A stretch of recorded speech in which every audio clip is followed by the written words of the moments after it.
श्रीशैलेशदयापात्रं दीपत्यादिगुणार्णवं यतीन्द्रप्रवणं वन्दे रम्यजामातरं मुनिं लक्ष्मीनाथसमारम्भां लक्ष्मीनाथसमारम्भां नादयामुनमध्यमाम् अस्मदाचार्यपर्यन्तां वन्दे गुरुपरम्परां यो नित्यच्युतपदाम्बुजयुग्मरुक्मव्यामोदकस्ततित्राणि धृणाय मेने अस्मत्कुलोद्भगवतोऽस्य तदैकसिन्धो रामानुजस्य शरणं शरणं प्रपद्ये मातापिता युवदयस्तनये स्तनया विभूतिः सर्वं यथेव नियमेन मखन्वयानाम् आद्यस्य न कुलपतेर्वकुलाभिरामं श्रीमत्ततङ्क्रीकुलं प्रणमामि मुद्ना बुधं सरस्य महदा रसदाख्वय पट्टनाद श्री भक्तिसार कुलशेखर योगिवाहान् भक्ताङ्क्री रेणु परकाल यतीन्द्र मिश्रान् श्रीमत् पराङ्कुशमुनिं प्रणतोऽस्मि नित्यम् अखिल भुवन जन्म स्तेम बङ्गादिलीले विनत विविध भूत प्रातरक्षक दीक्षे श्रुति शिरसि विदीप्ते ब्रह्मणि श्रीनिवासे भवतु मम परस्मिन् शेमुषि भक्तिरूपा पाराचर्य वसुसुतां उपनिषत् व्याप्ति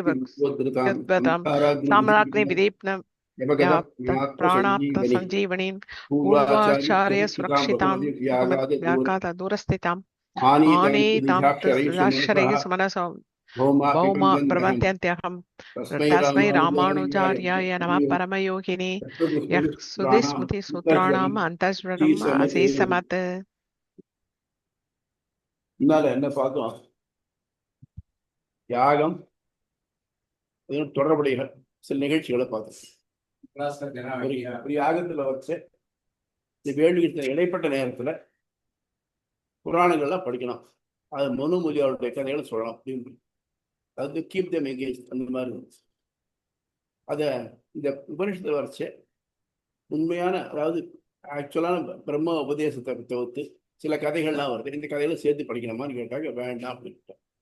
அது மட்டும் இல்லாம அந்த மாதிரி இந்த இடத்துல மற்ற கதைகள் சொல்லணுமா அப்படின்னாக்க இல்லை. ஏன்னா உபாசனங்கிறது கண்டினியூஸ் ப்ராசஸ். அதனால வேள்வியல் மாதிரி இடைவெளிங்கிறது கிடையாது. ஆகவே இந்த பாரிப்பளவம் அப்படிங்கிறது உபாசனம் கிடையாதுன்னு நிரூபிச்சிட்டோம். புரிஞ்சா? இது மட்டும் புரியுது இல்லையா? மேல போ. அதுக்கு அடுத்தது அக்னியந்தனாத்தியாதிகரணம். இப்போ வேள்விக்கு உபாசனம் அங்கம் அல்ல. ஏன்னா திருப்பி திருப்பி மீமாம்சைகள் சொல்லிட்டு இருந்தாங்க. யாகத்துல சாமவேதம் சொல்லப்படணும். சாமவேதத்தில் ஒரு பூஜை உத்கீதம் உபாசனமாக பண்ணப்பட்டது. ஆகவே உபாசனம் யாகத்துக்கு அங்கம் அப்படின்னு சொல்லிட்டு, அப்படி இல்லை. உபாசனமாக தான் பண்ணணும், விதிக்கல. உபாசனா பண்ணினாக்க ஸ்பெஷல் எஃபெக்ட்ஸ் உண்டு அப்படின்னு சொல்லிட்டு கேட்கறது. அல்லது அங்கம் இல்லை, இன்னொரு ப்ரூவ் பண்ணிட்டோம். இருந்தாலும் இப்ப என்னன்னாக்க, இப்ப வச்சுக்கோமே, சரி இதுதான் வேள்விதான் உபாசனை சார்ந்து இல்லை. அப்போ உபாசனை வேள்வி சார்ந்து இருக்குமா? அடுத்த கேள்வி, எது சார்ந்த அப்படின்னு கேட்கிறார். அதுக்கு கேட்கிறார். அதுக்கு சில எது விதிக்கப்பட்டிருக்கோ அதெல்லாம் செய்யணும். முன்னாலே பார்த்தோம். நம்ம ஒருத்தருக்கு இன்னென்ன காரியங்கள் விதிக்கப்பட்டிருக்கு, விதிக்கப்பட்ட காரியத்தை செய்யணும். அதாவது தன் முக்தி அடையறதுக்கு என்ன பண்ணணும்னாக்க, அவனுக்கு புண்ணியம் பாவம் ரெண்டும் இருக்கக்கூடாது. தான் விதிக்கப்பட்ட செயல், வருணாசிரமத்துக்கு ஏற்ற மாதிரி விதிக்கப்பட்ட செயல்னாக்க அது என்ன ஆகும்? பாவத்தில் இருந்துச்சு. பாவம் இருந்ததுனாக்க முக்தி அடைக்கு ஆகும். ஆகவே அதை செஞ்சுதான் ஆகணும் அப்படிங்கிறது முன்னாலே பார்த்தோம். அனுஷ்டேயம் முன்னாலே 325ஆம் பக்கத்திலேயே அனுஷ்டேயம் பாதராயணா அப்படின்னு 3, 4, 37 437 பார்த்துட்டோம். இப்போ அதை பத்தி சில இதை கேட்கிறேன். எப்படின்னாக்க, குறைவுங்கிறது தேவையில்லையே அப்படிங்கிறது, குறைவுங்கிறது தேவையில்லையே அப்படிங்கிறது ஆளுடைய சாங்கியனுடைய மீமாம்சைகளுடைய கண்டிஷன். ஏன்னா உலகத்துக்கு வரணும், உலகத்துல பிறந்து கிரேசனா இருக்கணும், யாகியங்கள் பண்ணணும், அதனால தேவ பதவி அடையணும், புண்ணியம் உள்ள மட்டும் போகணும், திருப்பி வந்து திருப்பி இருக்கணும், இந்த சைக்கிளே போயிட்டு இருக்கணும் அப்படின்னு சொல்றோம். அதனால துறவரம்ங்கிறது தேவையில்லை, துறவரம் தடுக்கப்பட்டுள்ளது அப்படின்னு சொன்னோம். அதுக்கு எல்லாத்தையும் என்ன பதில் சொல்லிட்டார். இப்போ அது கண்டினியூஷன் அது வருது. இப்ப என்ன பண்றான்னாக்க, துறவரமும் இது சேர்ந்ததே, ஒரு விதிக்கப்பட்ட வழியை சேர்ந்ததே. அதாவது சாந்தோக்கியத்தில் இருக்கு, திரையே தர்மஸ்கந்தா யஜ்ஞம் அத்தியனம் தியானம் விதி பிரதம தப ஏவ திதியா பிரம்மச்சாரியாய குருகுலவாசி திருதியோ அத்தியந்த அத்தியந்தமானம் ஆச்சம்ய குலே அவசாதயன் சர்வ ஏவ புண்ணியலோகா பவந்தி பிரம்ம சம்ஸ்தோ அமிர்தத்வமேதி. இவர்கள் இந்த 3 பேர் பிரம்மத்தை உபாசித்து அடைகிறார்கள். யாரு அப்படின்னாக்க திரையே தர்மஸ்கந்தாக 3 வழி 3 நெறிகளை சொன்னவர்கள். ஒருத்தர் யஜ்யம், அத்தியனம், தானம். பழம் கிரகஸ்தன் யஜ்யம் பண்றான். அதாவது கிரகஸ்தனுக்கு அத்தியனம் பண்ணுதல், பண்ணுவித்தல், யாகம் பண்ணுதல், பண்ணிவித்தல், தானம் வாங்குதல், தானம் கொடுத்தல், இந்த 6 விதிக்கப்பட்டிருக்கு. ஸோ இதை பண்ணக்கூடிய அவருக்கு இந்த 3 உண்டு. பிரதம அவாவுத்தர். இன்னொருத்தர் தப ஏவ திதியாக, இன்னொருத்தர் உலக கிரகஸ்த வாழ்க்கையை வேண்டாம் அப்படின்னு நேர சன்னியாசியா போய் காட்டுல தன்னை வருத்திக்கிண்டு பிரம்மத்தை பத்தி நினைச்சிட்டு இருக்கிறார். தப ஏக திதியாக பிரம்மச்சாரிய ஆச்சாரிய குலவாசி. இன்னொருத்தர் என்ன பண்றான்னாக்க அவன் படிப்பு முடிச்சு போட்டு பிரம்மச்சாரியா குருகுலத்துக்கு போனா படிப்பை முடிச்சுட்டான். முடிச்ச உடனே ஆச்சாரியன் என்ன சொல்றான்னாக்க, அப்பா நீ முடிச்சுட்ட, நீ போய் நல்ல நல்ல வம்சத்துல ஒரு கண்ணியை கல்யாணம் பண்ணிட்டு தூய இடத்துல இருந்து நிறையான இன்பத்துக்கு மூவ் பண்ணி சொல்றாரு. ஆனா அவன் என்ன பண்றான்னாக்க, எனக்கு இல்லற வாழ்வு நாட்டம் இல்லை, ஆனா சன்னியாசியும் போகல. அவன் அங்கே ஆச்சாரியன் இல்லத்திலே இருந்துட்டு அவருக்கு தொண்டு பண்ணிட்டு கடைசி மேலே மேலே படிச்சுட்டே இருக்கான். டாக்டரேட், போஸ்ட் டாக்டரேட் படிச்சுட்டு போறான். அதாவது இவனுக்கு நைட்டிக பிரம்மச்சாரி. நம்ம ஆஞ்சநேயர் சொல்றோம் இல்லையா, ஆஞ்சநேயர், பீஷ்மர், இவாள்லாம் நைட்டிக பிரம்மச்சாரி. நைட்டிகனாக்க நான் கடைசி மட்டும் பிரம்மச்சாரியாகத்தான் இருப்பேன் அப்படின்னு பிரதம் சொல்றான். சாஸ்திரம் என்ன சொல்றதுனாக்க, தன் பிரம்மச்சரியம் முடிச்ச உடனேயே 3 வருஷத்துக்குள்ள கல்யாணம் பண்ணிக்கணும். பண்ணிக்கலேனாக்க அவன் அனாசிரமி, எந்த ஆசிரமத்தையும் சேர்ந்தவன் அல்ல. கல்யாணம் பண்ணிக்கணும் ஆசை இருக்கு, ஆனா ஏதோ காரணம் கல்யாணம் நடக்கலைனாக்க அவன் அனாசிரமி, எந்த ஆசிரம் சேர்ந்தவன் அல்ல. அவனுக்கு பார்க்க போறோம், அவனுக்கு பிரம்ம வித்தியில அதிகாரம் கிடையாதுன்னு சொல்றான். ஆனா ஒருத்தர் என்ன பண்றான், இல்லை நான் டிசைட் பண்ணான், நான் கல்யாணம் பண்ணிக்க போறது, நான் பிரம்மச்சாரியா இருந்து போறேன் அப்படின்ட்டான்னா அவனுக்கு நைஷ்டிக பிரம்மச்சாரின்னு சொல்றது. இந்த நைட்டிக பிரம்மச்சாரி பண்ணணும். ஆக 3 பேர். ஒருத்தர் கல்யாணம் பண்ணிட்டு கிரகஸ்த வாழ்வுல இருந்து யாக்கியம், தானம், தபஸ் பண்ணிட்டு இருக்க, யஜ்யம் தானம் பண்ணிட்டு இருக்கிறார். 2வது நேர ஞானமா துறவரம் காட்டுல போய் இருக்கிறார். 3வது தபஸுக்கும் போகல, கிரகஸ்தத்துக்கும் போகல, ஆனா பிரம்மச்சாரியாகவே ஆச்சாரிய குலத்தில் இருந்துட்டு அவர் சரி பண்ணிட்டு இருக்கான் இல்லையா. இந்த 3 பேர் இருக்காங்க. இந்த 3 பேரும் வேதத்தால ஒப்புக்கொள்ளப்பட்டவர்கள். நீ சொல்ற சன்னியாசி இல்லைன்னு சொல்றியா, அது தவறு. அந்த மாதிரி அக்செப்ட் பண்றது வேதத்தில் அக்செப்ட் பண்றது இந்த ராஜயோகத்தில் இருக்கு அப்படின்னு சொல்லி. அறவழி என்பவை 3: வேள்வி, வேதாத்தியனம், தானம்.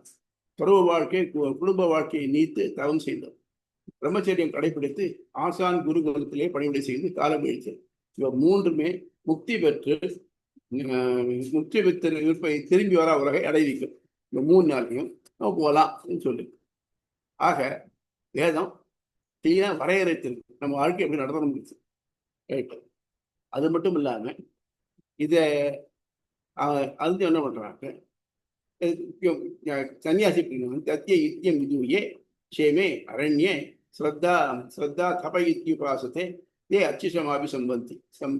இவர்கள் இல்லற வாழ்க்கையில் ஈடுபடலை, ஆனா காட்டுல இருந்துட்டு பிரம்மத்தையே நினைச்சிட்டு இருக்காங்க.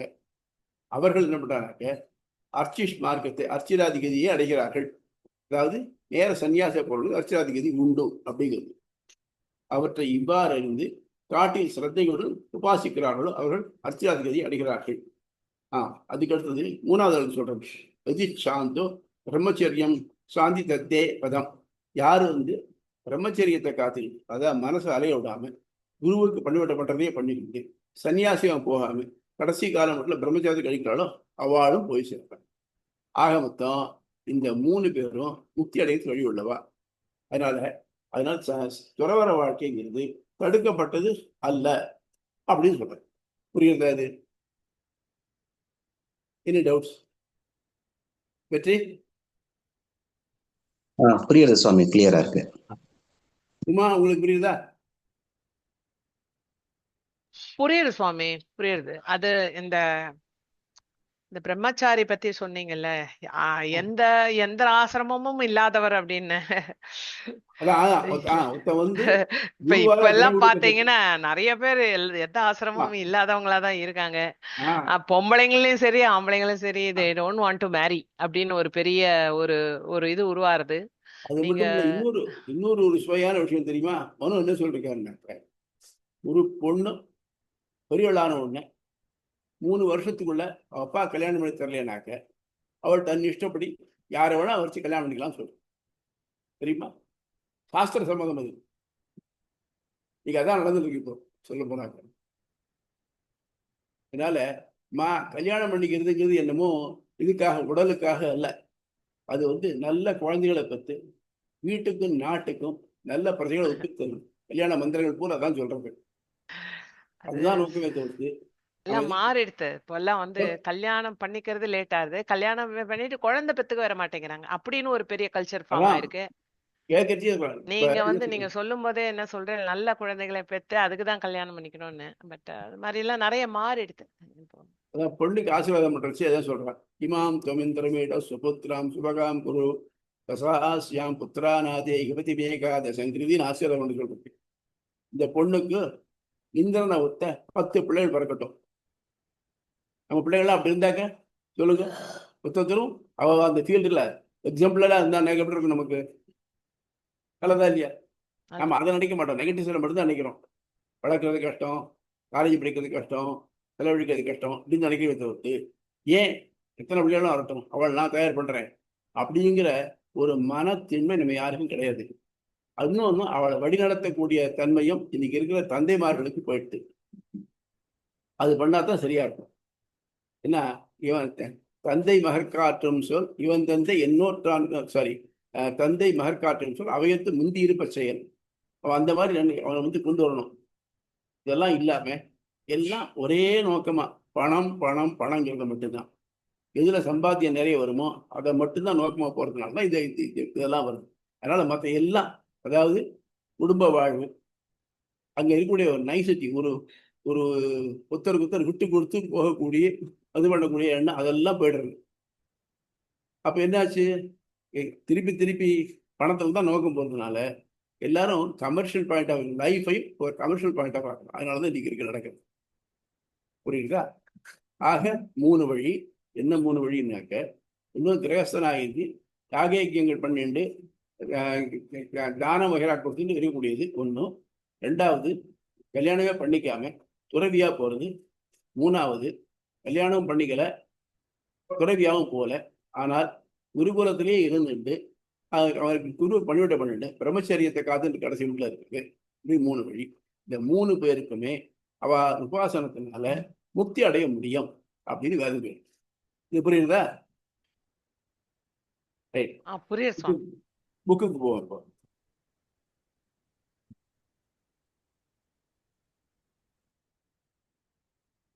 பக்கம் 342. அக்னீந்திரநாத்தியாதிகரணம். தீயோம்பல் சாராமை களம். வேள்விகளுக்கும் உபாசனத்துக்கும் உள்ள ஒத்துமை வேற்றுமைகள் தொடர்ந்து ஆராயப்படுகிறது. உபாசனம் என்னும் பிரம்ம வித்யைக்கு தீயோம்பல் அங்கமாகுமா என்பது ஆராயப்படுவதால் இத்தீயோம்பல் சாராமை களம் அக்னீந்திரநாத்தியாதிகரணம் எனப்படுகிறது. எதுக்காக சொல்றேன்னாக்க, சன்னியாசிக்கு அக்னிகாரி கிடையாது. எப்போ சன்னியாசம் வாங்கிட்டானோ சன்னியாசி ஆனவன் அவன் வெறும சூடம் கொளுத்தி கூட இது காமிக்க முடியாது. இன்னொருத்தர் கொளுத்தி கொடுத்தா தான் காமிக்கலாம், தான் நெருப்பு தொடவே கூடாது. அதனால்தான் சன்னியாசி இறந்த பிறகு அவரை புதைக்கிறதா வழக்கம் வந்துட்டு அவர் கொளுத்தது வழக்கம். அதாவது தான் தனக்கு என்ன வேணும் அப்படின்னு வயத்த விளக்குறதுக்காக அவன் தனக்கு தலையை பண்ணிக்கப்படாது. அதுக்காக தான் தடுக்கப்பட்டது அக்னி. பிரம்மச்சாரிக்கு தான் அக்னி பண்ணிக்கப்படாது, ஆனா இன்னொருத்தர் அக்னி பண்ணி தான் அதில் ஏற்றுக்கலாம். இது மாதிரி அதனாலதான் நைஷ்டிக பிரம்மச்சாரி இருந்தான்னாக்க குருவத்துல எப்போ அக்னி இருந்துட்டே இருக்கும்.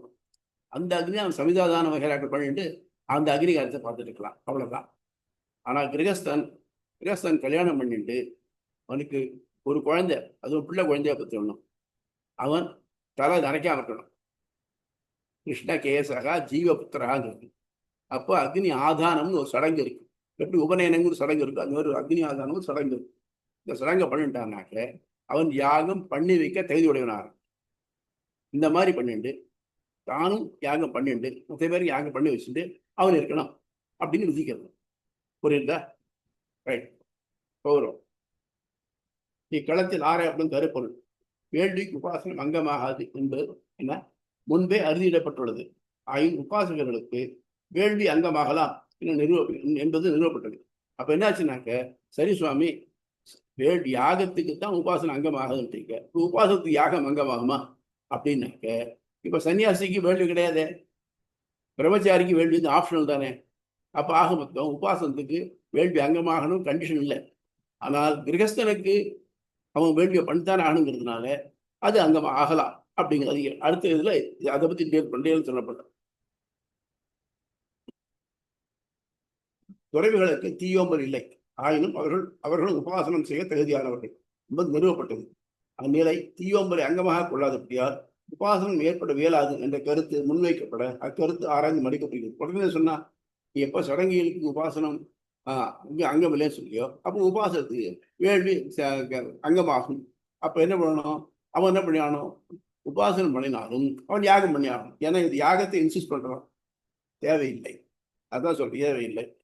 கிரகஸ்தன் தான் யாகம் பண்ணி வச்சது, மொத்த பேர் பண்ண வேண்டியது. அதை வச்ச அக்னீந்தனாத்யபேக்ஷா முந்தைய காலத்தில் உள்ளத கடைகள் உபாசனத்துக்கு அங்கமல்ல நிறுவப்பட்டதை ஒட்டிய உபாசனம் தீயோம்பரை சார்ந்ததல்ல என தெரிகிறது. இதற்கு ராமாசர் எடுக்கும் விளக்கமும் நிறுவும் கொள்கையும், தீயோம்பலுக்கு தகுதியற்ற துறவிகளுக்கும் பிரம்ம வித்தியில் தகுதி உண்டு. பிரம்மத்தில் ஊதியனவர்கள் இறப்பின்மை அடைகின்றனர். எவர் காணத்தில் இருந்து கொண்டு சிரத்தையுடன் உபாசிக்கிறார்களோ பிரம்ம உலகை விரும்பி துறவிகள் இவ்வுலகை துரைக்கின்றனர். அமைதியாக பிரம்மச்சரியத்தை கடைப்பிடிக்கின்றனர் போன்ற வாக்கியங்களால் துறவிகள் பிரம்ம வித்தியை கடைப்பிடித்த கண்கூடு. ஆகவே அவர்கள் தங்கள் ஆசிரமத்துக்கு தகாத தீயோம்பலை செய்ய வேண்டியது. ஆகவே தீயோம்பல் பிரம்ம வித்தியைக்கு இன்றியமையாத அங்கம் அல்ல. புரிகின்றது? Any doubts? யாருக்காது? எதுவும் இல்ல சுவாமி. இல்ல போலாமா? போலாம் சுவாமி. பதில் வர மாட்டேங்கிறது. மேல போலாம் சுவாமி. ஓகே. அதுக்கு அடுத்தது இப்ப இது கேட்கிறேன், இதுதான் தீயோம்பல் உபாசனத்துக்கு அங்கமாகாதுன்னு சொல்லிட்டே இல்லையா? ரைட், ஒத்துனுட்டேன். இப்போ கிரகஸ்தன் இருக்கான். கிரகஸ்தன் என்ன பண்ணணும்? அவன் தன் கிரகஸ்தாசிரம கடை பண்றதுக்காக சில யாகியங்கள் பண்ணதான் வேண்டியிருக்கு. ஆனா அவன் உபாசத்துல இன்ட்ரெஸ்ட்ஃபுல்லா இருக்கான். அப்ப இவன் வந்து பண்ண வேண்டாமே, பண்ணா விட்டா என்ன ஆகும் அப்படி கேட்க. புரிஞ்சா? அதாவது தீயோம்பல், அதாவது வேள்வி உபாசனத்துக்கு அங்கம் அல்லன்னு சொல்லிட்டே வந்தோம். ரொம்ப ரைட் சார். இப்போ ஒரு கிரகஸ்தன் இருக்கான். அவன் மோட்சத்துல இச்சை உள்ளவன், அதுக்காக முயர்ந்துட்டு இருக்கான். ஆனாலும் அவன் கிரகஸ்தனா இருக்கிறதுனால சில யஜ்யங்கள் யாகங்கள்லாம் பண்ண வேண்டும். பார்க்க போனாக்க இதுக்கு ஒவ்வொரு நாள் பண்ண வேண்டியது வைஸ்வதேவம், உபாசனம் இதெல்லாம் பண்ணணும். அதை தவிர்த்து அமாவாசை பௌர்ணமி இல்லை, தர்ச பூர்ண மாசம் இதெல்லாம் பண்ணணும். அதை தவிர்த்து அவன் இன்னொருத்தருக்கு யாகம் பண்ணி வைக்கலாம். இன்னொருத்தர் பண்ற யாகத்துல இவன் கூட இருந்து உதவி பண்ணலாம். இப்போ இவன் தான் பிரம்மத்தியாகத்தை முயற்சி பண்றானே, இதெல்லாம் தேவையில்லையே அவனுக்கு, அவன் யாகத்தையும் விட்டுள்ளாமே அப்படிங்கிற. அது இல்லை. ஏன்னாக்க இந்த யாகம் பண்ணுதல் இவனுக்கு விதிக்கப்பட்டிருக்கு. விதிக்கப்பட்ட கடமையை செய்யலைனாக்க கடமை தவிரனாவான். கடமை தவிரனாக்க பாபம் வந்துச்சு. பாபம் வந்ததுனாக்க முக்தி கிடைக்கிறது முடியும். புரியுதா? ஆக ஒருவனுக்கு தான் செய்ய வேண்டிய கடமையை செய்யாம அவனுக்கு முக்தி கிடைக்காது. அவனுக்கு அக்னிகாரியம் அவனுக்கு விதிக்கப்பட்டது. ஆக அவன் பண்ணித்தான் ஆகணும். அதாவது உபாசனத்துக்கு வேள்வி அங்கம்னு இல்லை, ஆனா யாருக்கு விதிக்கப்பட்டிருக்கோ அவ அதை செஞ்சுதான் ஆகணும் அப்படிங்கிறது திரண்ட பொருள். புரியுதா? சர்வ அபேட்சாதிகரணம். துறவிகளுக்கு தீயோம்பல் தடுக்கப்பட்டுள்ளது. ஆனால் பிரம்மோபாசனம் செய்யலாம் எனில் இல்வாழ்வானுக்கு உபாசனம் விதிக்கப்படவில்லை. ஆயின் அக்னிகாரியம் விதிக்கப்பட்டுள்ளது. உபாசனம் செய்யும் கிரகஸ்தன் வேள்வியை விட்டுவிடலாமா? இறுதி இலக்கான முக்தியை உபாசனத்தினாலே உபாசனத்தை அடையலாம். அவள் சொல்லிட்டா இல்லையா, சன்னியாசி உபாசனத்தினாலேயே முக்தி அடையலாம், நைட்டிக பிரம்மச்சாரி உபாசனத்தினாலே அடையலாம் சொல்லியிருக்கு இல்லையா? அப்ப கிரகஸ்தன் மட்டும் அவனும் உபாசனம் பண்றான், அவனா அடையலாமே, அவன் எதுக்கு அக்னி காரியத்தை செய்யணும், வேண்டாமே, விட்டுள்ளாமே அப்படிங்கிறது ஒரு அப்ஜெக்ஷன். கிரகஸ்தன் வேள்விகளை விதித்த அளவில் செய்தே ஆக வேண்டும். அது அவனது ஆசிரம் நெறியின் பகுதியாவதால் விட்டால் பாபம் வரும், அது முக்திக்கு தடையாகும். நான் முன்னாலே சொன்னேன் உங்களுக்கு, சந்தியாஹீனஹா அசுச்சிஹி சர்வகாரிய அனர்ஹா. பேசிக் திங் பிராமணனுக்கு, மூணல் போட்ட எவனா இருந்தாலும், பிராமணன் மட்டும் இல்லை, மூணல் போட்ட எவனா இருந்தாலும் சந்தியாவந்தனம் பண்ணணும். பண்ணலைன்னாக்க அவன் தீட்டுள்ளவன். நம்ம அபரகாரியம் வீட்டுக்கு போயிட்டு வந்தோன்னா தீட்டு இல்லையா, அந்த மாதிரி தீட்டுள்ளவன். அவன் எந்த ஒரு நல்ல காரியத்துக்கு தகுதி உள்ளவன் அதுதான் வரி கிளியரா சொல்லிடுச்சு. ஆகவே அது பண்ணலைனாக்கா பாபம் வருது இல்லையா? இந்த பாபம் வருதுனாக்கா முக்தி எப்படி அடைய முடியும்? அவனுக்கு முக்தி கை கூடாது. அதுதான் இக்கருத்து கண்ணனுடைய வசனத்தால் உறுதிப்படுத்தப்படுகிறது. கண்ணன் இப்ப 18ஆம் அத்தியாயம் கடைசியில் அத்தியாயம் சொல்லிட்டு இருக்கு, யஜ்ஞ ஞான தபஹ கர்ம நத்யாஜ்யம் காரியமே வதத் யஜ்ஞோ தானம் தபஸ்சைவ பாவனானி மனிஷினாம்.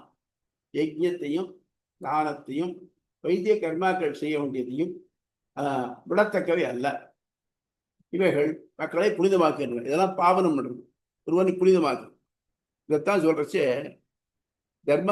சர்வதர்மான் பரித்தியச்ச மாமேகம் சரணம் ரஜ அப்தா சர்வபாபேபியோ மோக்ஷ ஈஷியாமி மாசுச்சகா அப்படின்னு சொல்ற சர்வஸ்லோகத்துல, கீதா சர்வஸ்லோகத்துல சர்வதர்மான எல்லா தர்மங்களையும் விட்டுவிட்டு உடனே என்ன கேள்வி வந்தது?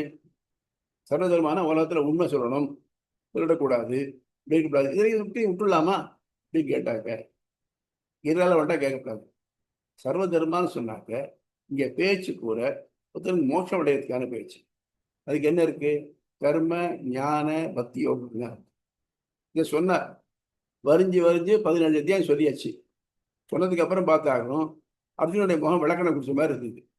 ஏன்னா எனக்கு கர்மயோகத்தை பார்த்தா ஞான யோகம் தேவையில்ல போல் இருக்கு, ஞான யோகத்தை பார்த்தா பக்தி யோகம் தேவையில்ல போல் இருக்கு, அப்புறம் அதை பார்க்கறதே முன்னாலே தேவையில்ல போல் இருக்கு. இது ஒரு நிலையான வரல. அதுதான் சொன்னார், சரிப்பா இதெல்லாம் பண்ண வேண்டாம், நீ ஒரே ஒரு காரியம் பண்ற, நீ உன் பொறுப்பு எல்லாத்தையும் எங்கிட்ட விட்டுடும். எங்கிட்ட விட்டுடுனாக்க நான் என்ன சொல்றேனோ அந்த மாதிரி செய்ய, நான் உள்ள இருந்து இயக்கிறேன், அது தெரிஞ்சுக்கும். பண்ணினானாக்க உனக்கு எந்த குற்றமும் வராது. அதாவது உனக்கு எந்த பாபங்கள் உனக்கு முக்திக்கு தடையா இருக்கோ அது எல்லாத்தையும் நான் போக்கிடுறேன் அப்படிங்கிறார். அதை தான் திரும்பி சொல்றச்சே, நீ அதுக்காக நீ செய்ய வேண்டிய கர்மாக்களை நீ விடக்கூடாது.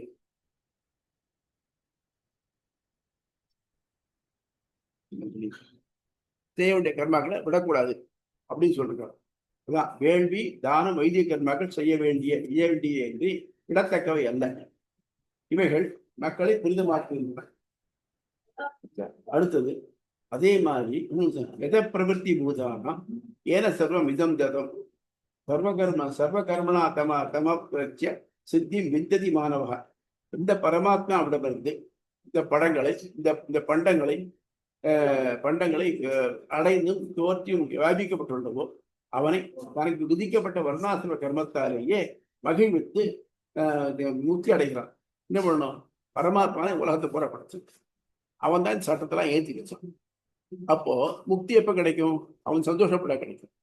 அவன் எப்படி சந்தோஷப்படுவான்? அவன் விதிகளை மீறாமல் சந்தோஷம். அவனது மகிழ்ச்சியே முக்தி காரணம். நான் ஏதோ பண்ணினேன், எனக்கு முக்தி கொடு நீ கேட்க முடியாது. ஆனால் அவன் மகிழ்ந்தானால முக்தி தர முடியும். அவன் எப்படி மகிழ்விக்கிறது அப்படின்னாக்க, அவன் போட்ட ரூல் படியே நம்ம நடந்தோம்னாக்க அவனை மகிழ்விக்கிறது ஆகும். ஆகவே இல்வாழ்வானுக்கு அவன் தன் கடமை செஞ்சுதான் ஆகணும். தீயோமல் இருப்பான். அதுல என்னன்னாக்க, அந்த யாகங்கள்லாம் பண்றச்சு அதுல வெவ்வேறு தேவதைகள் பேர் வந்தது, அதெல்லாம் இது கிடைக்கிறது அது கிடைக்கிறது இருக்கு. வேற ஒன்றும் பெருசா சாசனம் சொன்னோம்னாக்க இத்தம் கீர்த்தனமஸ்தின்னு ஆரம்பிச்சு பல சுருதி சொல்றது இல்லையா? இந்த பல சுருதியில நோக்கம் இல்லாம சகசநாமம் அவருக்கு கைங்கரியமாக சொல்றது அப்படின்னு பண்ணாக்க எனக்கு எனக்கு எதிர்பார்க்க வேண்டியது ஒன்றும் இல்லை. எனக்கு அப்படின்னு இருந்ததுனாக்க அவன் தானே மகிழ்ந்து நமக்கு வேண்டியிருக்கான். நம்ம கேட்டோம்னாக்க நமக்கு என்ன தெரியுமோ அதான் கேட்போம். இதுக்கு சின்ன கதை ஒண்ணு உண்டு. இங்க ஸ்ரீரங்கத்துல நைட்டு விபீஷன் வந்து தினமும் அர்ச்சனை பண்ணிட்டு போறான் அப்படின்னு சொல்லுவார். அது என்ன பண்ணா பார்க்கணும் தரம் ஒரு அர்ச்சகர். அவர் வந்து யாருக்கும் தெரியாம ஒளிஞ்சுட்டு இருக்கார். நைட்டு விபீஷனை வந்தா பெருமாளுக்கு திருவாராதனம் பண்ணினான். அப்ப அவர் என்ன பண்ணினாருனாக்க அவனுடைய இந்த பூ குடலே இருக்கு இல்லையா, அர்ச்சனை எடுத்து கொண்டவாள், அதுல தெரியாம ஏறி உட்காந்துட்டான். அவன் எழுந்து எழுந்து போயிட்டான். நேரம் லங்கைக்கு போனதுன்னு பார்த்தாக்க அதுல இந்த இவர் வர இதை பார்த்தோன்னு ரொம்ப சந்தோஷப்பட்டான். சுவாமி ரங்கநாதனுக்கு பண்றீங்களா, என்ன சமாச்சாரம், என்ன எதுலாம் கேட்டு உமக்கு என்ன வேணும்னு சொல்லு, நான் தரேன். அர்ச்சகருக்கு ஒரு பேராசை. என்ன சொன்னார்னாக்க, உங்க ஊர்ல எது மிக அரிதோ, இது மிக அரிதோ அதை எனக்கு கொடுங்க. எனக்கு அது வேணும், பணம் வேணும், காசு வேணும் கேட்டேன். கட்டிக்கூடாது கேட்டேன். அவன் என்ன பண்ணினான், சரின்னு அவருக்கு ஒரு ஊசியை கொண்டு. ஏன்னா அந்த ஊர்ல யாரும் கீழோடைய உடுத்தது இல்லை. கீழோ தூர போட்டா அதை பூசை எடுத்துக்கிறான், அவ்வளவு வசதி இருக்கு. ஊசிக்கு வேலை இல்லை. இவர் கேட்ட உடனே எங்க ஊர்ல இதான் அபூர்வமானது அப்படின்னு கொடுக்குறான். அது மாதிரி ஒரு ஆசைக்கு அளவு இல்லாம நம்ம இஷ்டத்துக்கு நம்ம கேட்டோம்னாக்க நமக்கு தவறா கூட முடியும். அது இல்லை, அவன் பொறுப்புல விட்டோம்னாக்க அவன் நம்ம காப்பாற்றுவான். அப்படிங்கிறதுதான் இதனுடைய ஜஸ்ட். புரியுது? அது எனி டவுட்ஸ் ஏதாவது உண்டா? சுவாமி, இப்போ இதுக்கு சங்கரர் வந்து தேவையில்லை அப்படின்றாரா? அப்போ யாகம் வந்து தேவையில்லை அப்படின்ற மாதிரி சொல்றாரா? சங்கரன் சொல்றாருனாக்க ஞானம் இருந்தா போதும். ஆனால் இங்க இந்த உலகம் அவர் சொல்றபடி உலகம் ஒரு மாயை தானே, விவகார சத்தியம்னு ஒரு டேர்ம் கொண்டு வந்திருக்காரு. அதனால என்ன பண்றாங்க, நீ இங்க இருக்கிற பண்ணித்தானே ஆகணும். நீ ஒரு ட்ரெயின்ல போனேன்னாக்க இந்த ட்ரெயின், அந்த ட்ரெயின்ல இருக்கக்கூடிய அதுக்கு அதுக்குள்ள இதோட பண்ணணும். அந்த அந்த ஒழுங்கை கடைபிடிக்கணும். ஃபார் எக்ஸாம்பிள், ட்ரெயினில் போனாங்க ஸ்மோக் பண்ணக்கூடாது அப்படின்னாங்க. இந்த ஸ்மோக் பண்ணுற வழக்கமாச்சு எனக்கு. நாங்கள் no, when you are in 10 you should not do it. அது மாதிரி நீங்கள் வந்திருக்கீங்க இல்லையா, அதனால பண்ணணுமே தவிர்த்து அதனால உனக்கு ஒரு பெனிஃபிட்டோ இல்லை அதை பண்ணாலும் உனக்கு எதுவோ கிடையாது அப்படிங்கிறது சங்கரோடைய கொள்கை. ஆனால் ராமானுஜ கொள்கை இங்கே எவ்ரிதிங் இஸ் ட்ரூ, எல்லாம் பண்ணணும். ஏன்னா நீங்கள் பண்ணக்கூடிய புண்ணிய பாப கர்மாக்களுக்கு ஏற்ற மாதிரி தான் எல்லாம் ஏற்படுறது. ஆசச் நீ பண்ணித்தான் ஆகணும். உன்னுடைய விதித்த கடமைகளை பண்ணக்கூடாது. அதுதான் கடைசியில் முடிக்கச்சு சொல்ற, அகரக அனுஷ்டியமான வருணாசிர தர்மா. பெருமாள் எதனால் திருப்தி அடைகிறான் அப்படின்னாக்க, நம்ம தினம் தினம் பண்ணக்கூடிய நம்ம வர்ணத்துக்கும் ஆசிரமத்துக்கும் இப்போ அது இரலவெண்ட். நம்ம ஏதோ ஒரு கடமை எடுத்து செய்கிறோம் இல்லையா, அதை ஒழுங்கா சின்சியரா செய்யணும். அதுல வேற தப்புகள் களமாக செஞ்சோம்னாக்க அதுதான் இன்னைக்கு டேட்டுக்கு அடியோடைய இருக்கிறேன். என்ன சொன்னாருன்னு கோட் பண்ண வேண்டாம், என்ன நினைக்கிறான். நம்ம எதுக்கு இது பண்ணணும், அது அதுக்கு சின்சியராக அதை செய்யணும். நம்ம குழந்தைகளை பார்த்துக்கிறது சின்சியராக பண்ணணும். அதே மாதிரி நம்ம ஒய்ஃப்கிட்ட நம்ம சின்சியராக இருக்கணும். அதே மாதிரி நம்ம யார்கிட்ட நம்ம கை நீர் சம்பளம் வாங்குறோமோ அவளுக்கு சின்சியராக. இது இருந்ததுனாக்க அதான் நம்மளுடைய அனுஷ்டியமான தர்மம் அப்படின்னு வச்சுக்கணும். புரியுதா?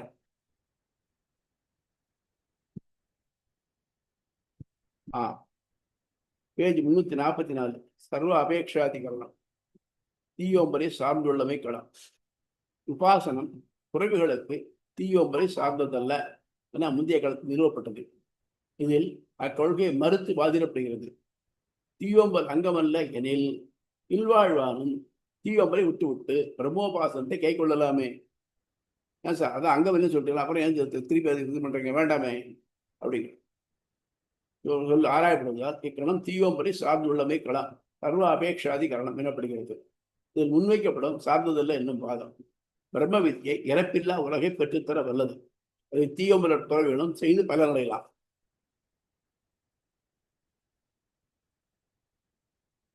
ஆயின் தீயோம்பரை கடமையாக கொண்ட இல்வாழ்வானும் அதை கைவிட்டு உபாதத்தை மட்டும் செய்து பயனடைய முடியுமா, அடையலாமே என்று வாதிடப்படுகிறது. அதாவது you derelict your duties, you will not get salvation. A simple thing. ஒரு கதை கேட்டு நினைக்கிறேன். கௌசிகன்னு ஒரு பிராமணன் பிரம்மச்சாரி, நிறைய தபஸ் பண்ணினான். நல்ல தப வலிமை அவனுக்கு ஜாஸ்தி இருந்தது. அவன் ஒரு இடத்துக்கு வந்தான். ஒரு ஆத்தங்கரையில குளிச்சான். குளிச்சுட்டு தான் துணி மாத்திட்டு இருக்கச்சு மேலேருந்து ஒரு கொக்கு எச்சம் விட்டு இவனுக்கு கொக்கை வெறிச்சு பார்த்தான். அது எரிஞ்சு போயிடும். உடனே அவனுக்கு பெரிய பெருமை, ஆஹா இவ்வளவு பெரிய தபஸ் பண்ணியிருக்கேன், என் கோபமான ஒரு பார்வைக்கு கொக்கை எரிஞ்சு போடுறது அப்படின்னு நினைச்சுட்டு கர்வப்பட்டு இருக்கான். அதாவது அவன் என்ன நினைச்சான், நான் பண்ணின தபஸ் எனக்கு எல்லாவற்றையும் கொடுத்தது அப்படின்னு ஒரு எண்ணம் மனசுல வந்தது. பிரம்மச்சாரியாச்சே, அவன் போய் இதுதான் எனக்கு பிக்ஷை எடுத்து வாங்க முடியும், போய் பிக்ஷை எடுக்க போனான். ஒரு அம்மா வீட்டுக்கு தான் பிக்ஷை கேட்டான். இந்த அம்மா சொன்னாங்க, நீ கொஞ்ச நாள் இரு அப்படின்ட்டாங்க.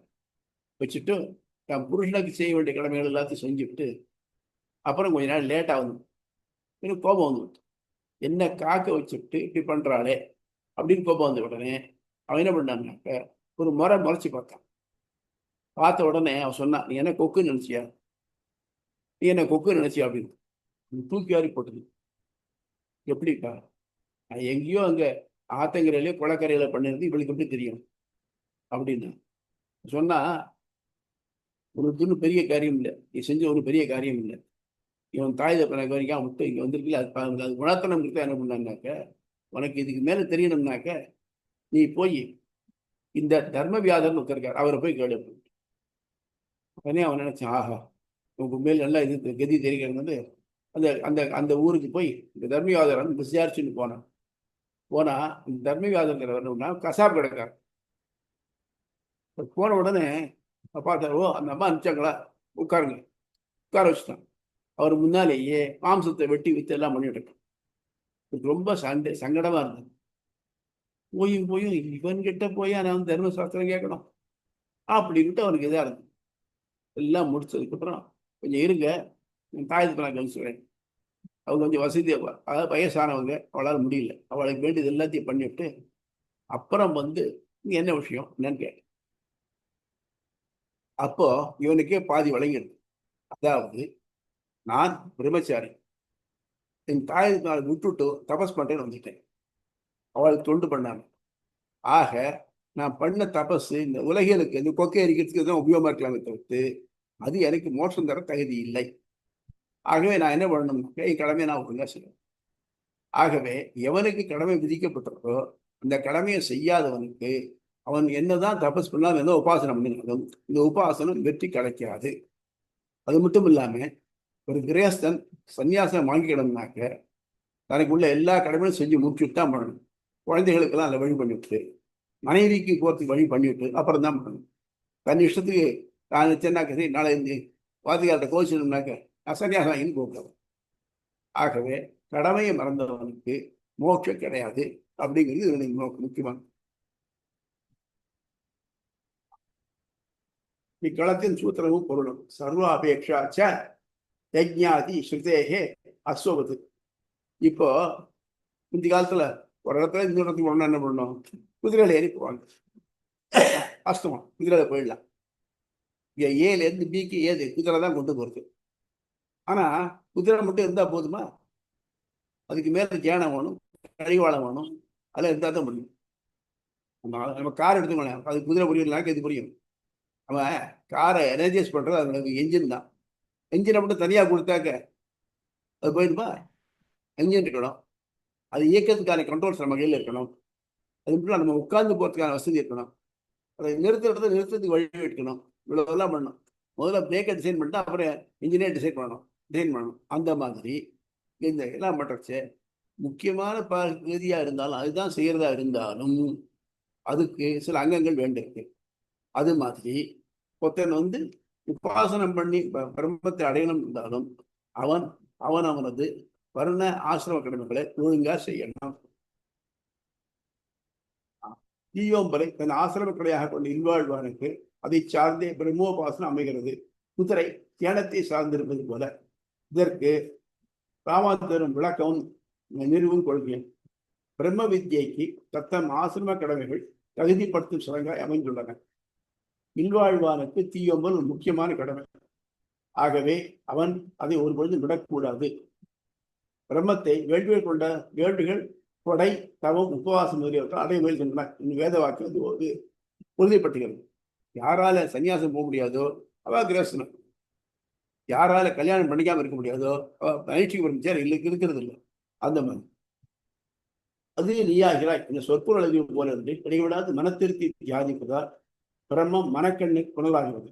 இதற்கு மனம் நன்கு பண்பட வேண்டும். பண்படுவதற்கு தனக்குரிய கடமைகளை செய்வதும் பல தடவை தொடர்ந்து முயல்வது இன்றியமையாதது.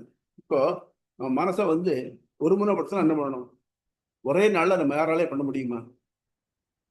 Rome was not built in a day அப்படின்பா. அந்த மாதிரி முடியாது. அதுக்கு என்ன பண்ணணும்னாக்க பழக்கப்படுத்த வேற ஒன்றும் வேண்டாம். சப்போஸ் மிலிட்டரியில் சேர்றான்னு வச்சுக்கோ, அவன் சேர்ச்ச அவனுக்கு முதல்ல ஒரு 3 மாசத்துக்கு லெஃப்ட் ரைட் போட்டு வாங்கிடுவாங்க. லெஃப்ட் லெஃப்ட் தூக்கிட்டே நிற்கணும். அவன் திருப்பி ரைட் சொல்ல கீழே வைக்க முடியாது. இப்படி பழக்கி தான் வருது. அந்த ஒழுங்கா நம்ம ரிப்பப்ளிக் டே பரேட் பார்க்குறோம் இல்லையா, எவ்வளோ ரித்தமிக்கா வருது. அது வரணும்னாக்க அவர் வந்து எத்தனை நாள் பழகிக்கணும், பழகினா தானே வரும். ஆகவே அந்த மாதிரி ஒருத்தனை பழக்கணும், மனசும் பழகணும். நமக்கு மனப்பழக்கம் தானே வருது. கல்வியும் மனப்பழக்கம், வைத்தியத்துறை கல்வியும் மனப்பழக்கம் பார்த்துருக்கோம் இல்லையா. அந்த மாதிரி ஞானம் அடையணும்னாக்க நம்ம சிலது பழகின்தான் ஆகணும். அதுதான் பிரம்மத்தை வேண்டி குடை தவம் உபாசனம் அடைய முயல்கின்றனர் என்று வேத உறுதிப்படுகிறது. அது நீயாகிறாய் என் சொற்பொருள் அறிவு போல இருக்கு இடைவிடாது மனத்திருத்தி தியானிப்பதால் பிரம்ம மனக்கண்ணுக்கு புலனாகிறது. அது நீயாகிறாய் அப்படிங்கிற சங்கர சொல்ற மாதிரி தத்துவமசி அப்படிங்கிற எண்ணம் எனக்கு மனசு வந்துச்சுனாக்க உங்களுக்கு எல்லாம் வந்துருமானாக்க வராது. என்ன பண்ணணும்னாக்க அதுன்னு சொல்றோம் இல்லையா, அது எது? அதை மனசில் தான் நான் ஆக முடியும். அது நீயாகிறான்னு சொல்றேன், நான் புரியுறது எனக்கு. அது எது? அதை பத்தின என்ன மனசு இல்லைனாக்க நான் எப்படி அதை அடைய முடியும்? இதற்கு மனம் நன்கு பண்பட வேண்டும். பண்படுவதற்கு தனக்குரிய கடமைகளை செய்வதும் பல தடவை தொடர்ந்து முயல்வதும் இன்றியமையாதவை. ரொம்ப சிம்பிள் திங். நம்ம கிளாஸ் அட்டன் பண்ணிருக்கோம், எல்லா நேரமும் நம்ம மனசு பாடத்திலே போயிட்டு இருக்கா. அவர் பாடத்துக்கு மத்தியானத்து பாடத்திலே இருப்பார். நம்ம மனசு எங்கெல்லாம் ஊர் சுற்றி வரும். அப்படி இல்லாம அவர் சொல்றத இன்ட்ரெஸ்டடா கம்ப்ளீட்டா கேட்டுட்டு மோட்சத்துல இருந்தோம்னாக்க மனசு நல்லா பதியும். அது மாதிரி அதுக்கு மனசை அதுக்கு பக்குவப்படுத்தணும். அதை கேட்டுக்கிறதுக்கு இல்லைன்னா தூக்கம் வரும் நமக்கு. அது மனசு ஒன்றலைனாக்க தூக்கம் வரணும். இதற்கு மனம் நன்கு பண்பட வேண்டும். பண்படுவதற்கு தனக்குரிய கடமைகளை செய்வதும் பல தடவை தொடர்ந்து முயல்வது இன்றியமையாதவை. ரொம்ப சிம்பிள் திங். ஒரு நாலடியார் பாட்டு கேட்டிருக்கேன் நினைக்கிறேன். இன்னாமை வேண்டி நிறைவழிக, இவ்வுலகத்தை மன்னுதல் வேண்டி இசை நடுக, தன்னுடன் செல்வதல் வேண்டி தவம் செய்க, தன்னை வெல்வது வேண்டி வெகுளி விடல். நல்ல இது சொல்றான். உடம்புல வியாதி இல்லாம இருக்கணும்னாக்க இரவழுக, சூரியத்துக்கு முன்னால் எழுக, இன்னாமை வேண்டி நிறைவழுக, இவ்வுலகத்தை மன்னுதல் வேண்டி, உலகத்தை நான் பெரிய வாழணும்னாக்க இசை நடுக, நல்ல புகழுடனே ஆகு, நல்ல பேரால நல்லவர் 4 பேரால புகழ்படியே நடந்திருக்கும். தன்னுடன் செல்வது வேண்டிய அதாவது என்னோட ஆத்மா போர்ச்சு என் கூட வரணும் அப்படின்னாக்க என்ன பண்ணணும்? தவம் செய்க. தன்னை வெல்வது வேண்டும், அதாவது நான் என்னை உடையவனாகிறேன், என்னால் எதுவும் செய்ய முடியும்னா வெகுளி விடல், கோபத்தை அடக்கும். இதை பண்ணினாக்க நீ பண்ண முடியும். இது ஒரு நாள் வந்துருமா நமக்கு? எத்தனை சிரமப்பட விட்டுருக்கு நமக்கு எல்லாத்துக்கும் ஒன்று பண்றதுக்கும். அந்த மாதிரி தன்னை உடையவனாக ஆகும் அப்படிங்கிறார். அவன் தான் ஸ்வராட் பவதியும் ஸ்வச்சுவாதனை சொல்றதை சொல்லுவான். எடுத்துக்காட்டாக ஒரு இடத்தில் என்றும் வேறு இடம் செல்ல விரும்புவோருக்கு குதிரை முக்கிய காரணமாயினும் அதற்கு சேனம் கடிவாளம் போன்ற செய்கோலங்கள் இன்றியமையாதவை ஆகின்றன. அதே போலவே பிரம்ம வித்தியைக்கு தத்தம் ஆசிரம கடமைகள் அமைந்துள்ளன. அவற்றை எக்காரணம் கொண்டும் விடலாகாது. இக்கருத்து கீதை வேள்வி கொடை தவம் போன்றவை மனிதனை தூய்மைப்படுத்துவதால் அவை செய்யத்தக்கவையே விடத்தக்கவை அன்று என்றும் ஆக்கல் அழித்தல் முதலிய யாருக்கு உள்ளதோ அவரை தம் கடமைகளால் நன்கு ஆராதிப்பதால் சென்றடையும் தகுதியை மனிதன் பெறுகின்றனர் என்பதால் உறுதிப்படுத்தப்படுகிறது. ஆகவே எவருக்கு தீயோமல் கடமையோ அதை அவர் அங்கமாக கொண்டே பிரம்மோபாசனம் செய்ய வேண்டும். புரியுறதா? Any doubts? யாருக்காவது அப்போ கடமைன்றதுதான் ஃபர்ஸ்ட் உங்களுக்கு. அத கடமையை கண்டிப்பா ஃபாலோ பண்ணணும் அப்படின்றதுனால அனாஷ்டமி வந்து அவனுக்கு எந்த கடமையும் அவன் தானே விதிக்காதனால தான் அவனுக்கு அந்த தகுதி இல்லாம போயிடுதா? உபாச தகுதி இல்லாம போயிடுறது. அனாசிரமின்னு சொல்றச்சே ஒரு என்ன யாரெல்லாம் அனாசிரமி அப்படின்னாக்க 2-3 கேட்டுக்கு அது அதே டீட்டெயிலாக இதில் படிக்க போகிறோம். இருந்தாலும் சொல்கிறேன். அனாசிரமி யாருன்னா ஒருத்தன் ஊழலே போடாமல் இருக்கிறது. 2வது இது வித்தியை முடிச்சிட்டோம், கல்யாணம் பண்ணிக்காமலே இருக்கிறோம். ஆனால் நான் சன்னியாசியாக போகிறேன் இல்லை, நான் இப்படி தான் இருக்க பண்ணி நிச்சயம் இல்லாமல் பொண்ணு கிடைக்கல அப்படி இருக்க அந்த மாதிரி இருக்கு. Majority of people like this. அடுத்தது கல்யாணம் பண்ணிட்டான், ஆனால் அவன் மனைவி இறந்துட்டான், அவன் அனாசிரமி. இது ஒரு அனாசிரமி. அதுக்கு அடுத்தபடி இன்னொருத்த என்ன பண்ணிட்டான்னாக்க கல்யாணத்தை முடிச்சுட்டு வானப்பிரஸ்தம் போயிட்டான். வானப்பிரஸ்தம் பொண்ணு என்ன பண்ணாக்க எந்த கிராமத்தை கொண்டும் ஒரு கிராமத்துக்குள்ள வரக்கூடாது, ஒரு ஊருக்குள்ள வரக்கூடாது. வந்தான்னாக்க அதில் நைவனவன், அவன் அனாசிரமி ஆகிடும். அதே மாதிரி துறவி இருக்கான் இல்லையா, துறவி எந்த காலத்துலயாவது தன் துறவர வாழ்க்கையை விட்டுட்டு இல்லற வாழ்க்கையை திருவிட்டான்னாக்க அவன் அனாசிரம். இவளெல்லாம் பதிதர்கள், நழுவினவர்கள் ஆகிடும். இவளுக்கெல்லாம் என்னென்ன உண்டு, யார் என்ன பண்ணலாம் அப்படின்னு டீட்டெயில்டாக 2-3 அடுத்த அதிகாரங்களை விசாரிக்கிறார். ஆக அனாசிரமியா இருக்கிறவனுக்கு கிடையாது, ஆசிரமியா இருக்கிறவனுக்கு அவனுக்கு ஆசிரம கடமைகள் உண்டு, அது கடமையை செய்யணும். புரியுதா? புரியுதா? புரியுது சுவாமி. சரி, முதல்ல வந்து கடமைகள் செய்தாலே ஃபர்ஸ்ட் ஸ்டெப் அதான். என்னம்மா?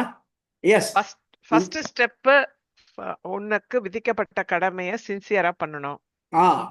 அடுத்தது உபாசனத்துக்கு மனதை ஒருமுகப்படுத்த ட்ரை பண்ணணும். அது வந்து ஆனா அந்த கடமையை முடிக்கிறதுக்கே நமக்கு லைஃப்ல பாதி நாள் கடைசி நாள் ஆயிடும் போல இருக்கு. 60 வருஷம் 65 வயசாகி என்னோட வியாதி எல்லாம் வந்துடுறது. அதுக்கப்புறமா வந்து நம்ம என்னைக்கு உபாசனம் பண்றது, என்னைக்கு போறதுன்றது இருக்கு. சரி, கேட்பீங்கன்னு எதிர்பார்ப்பேன். ஏன்னா நீங்க என்ன கடமையை செய்யறீங்களோ அந்த கடமையை பகவத் அர்ச்சனமா செய்யணும். அதுவே உபாசனமா இருக்கு. இப்போ நான் எங்க ஆத்துல ஒரு பெருமாள் வச்சிருக்கேன், அவருக்கு திருவாராதனை பண்றேன். அவர் மேல ரொம்ப பிரியம் ஜாஸ்தி எனக்கு, நினைச்சுட்டே இருக்கேன். நான் திருவாராதனை பண்றேன், தவறு பண்ணுவேன்னா அவரே நினைச்சு பார்த்து வைப்பேனே இல்லையா. அவர் குரூப்ல இருக்காரு பாலாஜி இருக்காரு இல்லையா, அவர் அந்த கண்ணனுக்கு என்னெல்லாம் முன்ன வந்தாக்க அப்படி பண்ணுவார். அப்போ அப்படி தன் கடமையை பார்த்து நன்னா செய்யறவனுக்கு அதுவே உபாசனமாச்சு. அது வந்து அதுவே ஒரு இது இந்த லெவலுக்கு போயிட்டு நல்லது பண்ண மாதிரி போயிட்டதா இல்லையா அவனுக்கு. அப்போ இந்த நிலைமையில அவன் தனியா டைம் எடுத்துட்டு இதுக்குன்னு உட்கார்ந்து போய் உபாசனம் பண்ணணும் தேவையில்லை. அதுதான் முக்கியம். அவன் ஏதோ தூங்குற நேரம் தவிர்த்து மற்ற நேரத்துலாம் எல்லாமே அவன் சொல்லி நான் செய்யறேன் அப்படிங்கிற எண்ணத்தோட நடந்துட்டாங்கனாக்க அது தானா உபாசனம் ஆயிடுறது. இதைத்தான் சரணாகதின்னு எம்பெருமானார் சொன்னேன். என்னன்னாக்க எப்ப நானா எந்த வேலையும் செய்யவும் முடியாது. ஒண்ணும் இல்லை, நான் ஒரு கார் ஓட்டி டிரைவர்னு வச்சுக்கோ. நான் கார் ஓட்டணும்னாக்க நீ எனக்கு கையும் காலும் கொடுத்து அது ஓட்டுறதுக்கு டெக்ஸ்டரிட்டி கொடுத்தா தான் என்னால் முடியும். அது நீ தானே செய்திக்கிற. அப்போ ஓட்டுற ஒவ்வொரு நிமிஷமும் பகவான் தான் என்னை செய்திக்கிறான் அப்படிங்கிற எண்ணம் இருந்துட்டே இருந்ததுனாக்க அந்த கடமையை உபாசனம் ஆயிட்டுறதே. நான் உபாசனம் பண்ணணும்ட்டு கடமையை விட்டுட்டாக்க அப்போ என்ன பண்ணணும், அதை விட்டுட்டிய தவறிட்டிய பாவம் வந்துடுறது இல்லையா. சரி, உபாசனம் பண்ணணும்னாக்க எதுக்குன்னு உட்கார்ந்து மூக்க பிடிச்சிட்டு உட்காந்துருக்குன்னு தேவையில்லை. நீ பண்ணக்கூடிய எந்த காரியத்தையும் பகவத் அர்ப்பணமா பண்ணினாக்க அதுவே உபாசனமாக. இது கர்மயோகத்துல அதை சொல்றேன். கர்மத்தில் என்ன பண்ற, எல்லா கர்மாவும் செய்யி என்ன பண்ணும், அதுல பலனை எதிர்பார்க்காது. அது நான் விதிச்சிருக்கான், நான் செய்யறேன், அவ்வளவுதான். நீங்க ஒரு பெரிய கன்சர்ன்ல வேலை செய்யறீங்கன்னு வச்சுக்கோங்க, கேஷியரா இருக்கீங்க, கேஷ் அக்கௌண்ட் பண்ணி எல்லாம் போட்டுறீங்க, உங்க கையால லட்சக்கணக்காக பணம் புரட்டுறதுனாக்க அதுக்கு நீங்க அதிபதியா? இல்லை இல்லையா. அந்த மாதிரி இந்த கடமை செய்யறச்சு இந்த கடமைக்கு அதை செய்யறதுக்கு மட்டும்தான் நான் அதிபதியை தவிர்த்து அதனுடைய விளைவுகள் இருக்கேன், அது எனக்கு நான் எதுக்கு வந்தாங்க அப்படிங்கிற எண்ணம். அதனால கடமையை தவறினாக்க யாரா இருந்தாலும் எந்த கடமை தவறினாலும் அந்த கடமை தவறுனது தான் ஆயிடும்.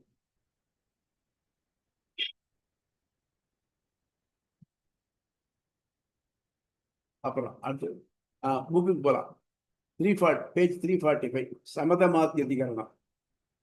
இக்கால இது படிச்சேன்னா நோட்ஸ் படிச்சேன்னு படிக்கல, இல்லை இதை படிச்சு சாமி முடிச்சிட்டீங்க? என்னங்க நோட்ஸ் படிச்சாச்சு. நோட்ஸ் படிச்சுன்னா வெரி குட். இதுக்கா படிச்சாரு சம்மதமாத்திகரணத்துக்கா மனம் ஆமா ஆமா அதுக்கு படிக்கலையே. அதுக்கு படிக்கல. வெற்றி படிச்சுட்டாரு. அதுக்கு 3-4-1 படிக்கல. அதான் ரைட் படிக்கணும். சரி, இப்போ நான் என்ன பண்ணிட்டேன், நான் என் டியூட்டியெல்லாம் என்ன செய்யறேன், அது ஒன்றும் சந்தேகமே இல்லை.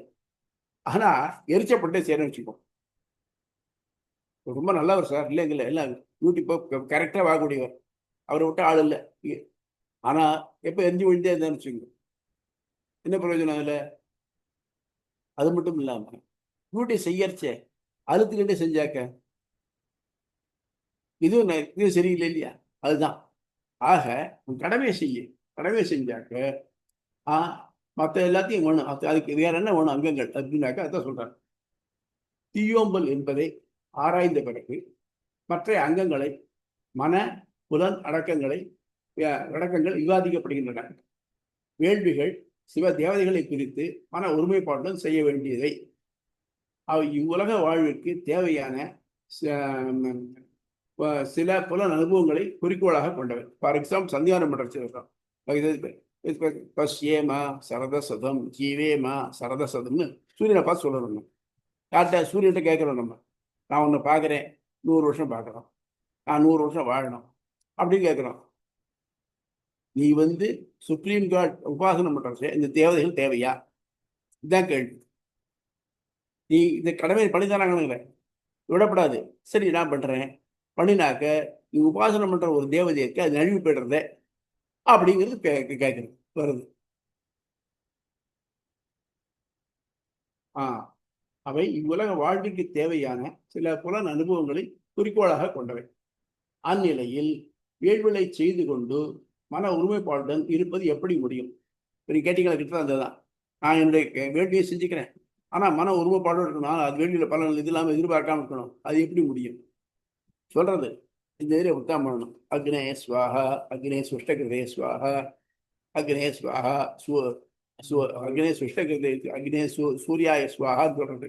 இப்போ நீங்க இப்போ பிரதான தேவதையை விட்டுட்டு வேற ஏதோ தேவதையை நோக்கி எல்லாம் பண்றீங்க, அப்போ உபாசனங்கள் தட்டுப்பட்டுமே எப்படி அப்படிங்கிறது நோக்கம். தஸ்யைவை ஸ்யாத் பதவித்தம் விதிர்வா ந லிப்யதே கர்மணி பாப கேனசித்து. இதுக்கு சாந்தோகத்தில் ஒருத்தருக்கு அவன் என்ன பண்றான், அவனை நினைச்சுக்கிண்டே கர்மாவெல்லாம் பண்றான், உத்தானம் பண்ணிட்டு கர்மாவெல்லாம் பண்றச்சு, அவனுக்கு நான் லிப்யதே கர்மணி பாபே கேனசித்து, அவனுக்கு அந்த கர்மாவுடைய பலன் ஒட்டுறதில்லை, பாபங்களும் ஒட்டுறதில்லை. தஸ்மாத் ஏவம் விதி யாந்தோ தாந்தோ உபரிதா திதிக்ஷுகு சமாஹிதோ பூத்வா ஆத்மன் ஏவ ஆத்மானம் பசியத்தி சர்வாத்மானம் பசியத்தி. அவன் என்ன பண்றான்னாக்க, எஸ்பெஷலி பிராண வித்தியகத்தை பண்ணவன் என்ன பண்றான், எல்லாத்தையும் எப்படி இருக்கான், பிரம்மத்தை நன்கறிந்த ஒருவன் எல்லாம் விளக்கப்படுகிறது. அவனுக்கு தன் விகித கர்மாக்களை செய்வதால் அவனுடைய நிலைத்த புகழ் உயர்வதோ தாழ்வதோ இல்லை. செயலின் தாக்கம் அவனை பாதிக்காது. இப்போ ஒருத்தர் இருக்கார் வச்சுக்கோ, அவருக்கு இஸ் ஹேங்மேன், அவருக்கு தொழில் அதுதான். ஆனா அவர் கொண்ட பாவம் வருமானாக்க வரத்துக்கு வாய்ப்பு இல்லை. ஏன்னா யாரோ சொல்றா, அதை அவன் செய்யறான். அந்த சோல்ஜர்ஸ் தர போறாங்க, இதெல்லாம் சண்டை போடுறாங்க, சொல்றான் இவர் இத்தனை பேரை நான் சுட்டு கொண்டவர் அப்படின்னாக்க பெருமையான நினைச்சுக்கிறான். இப்போ கொலையின் கண்டிக்கிறது.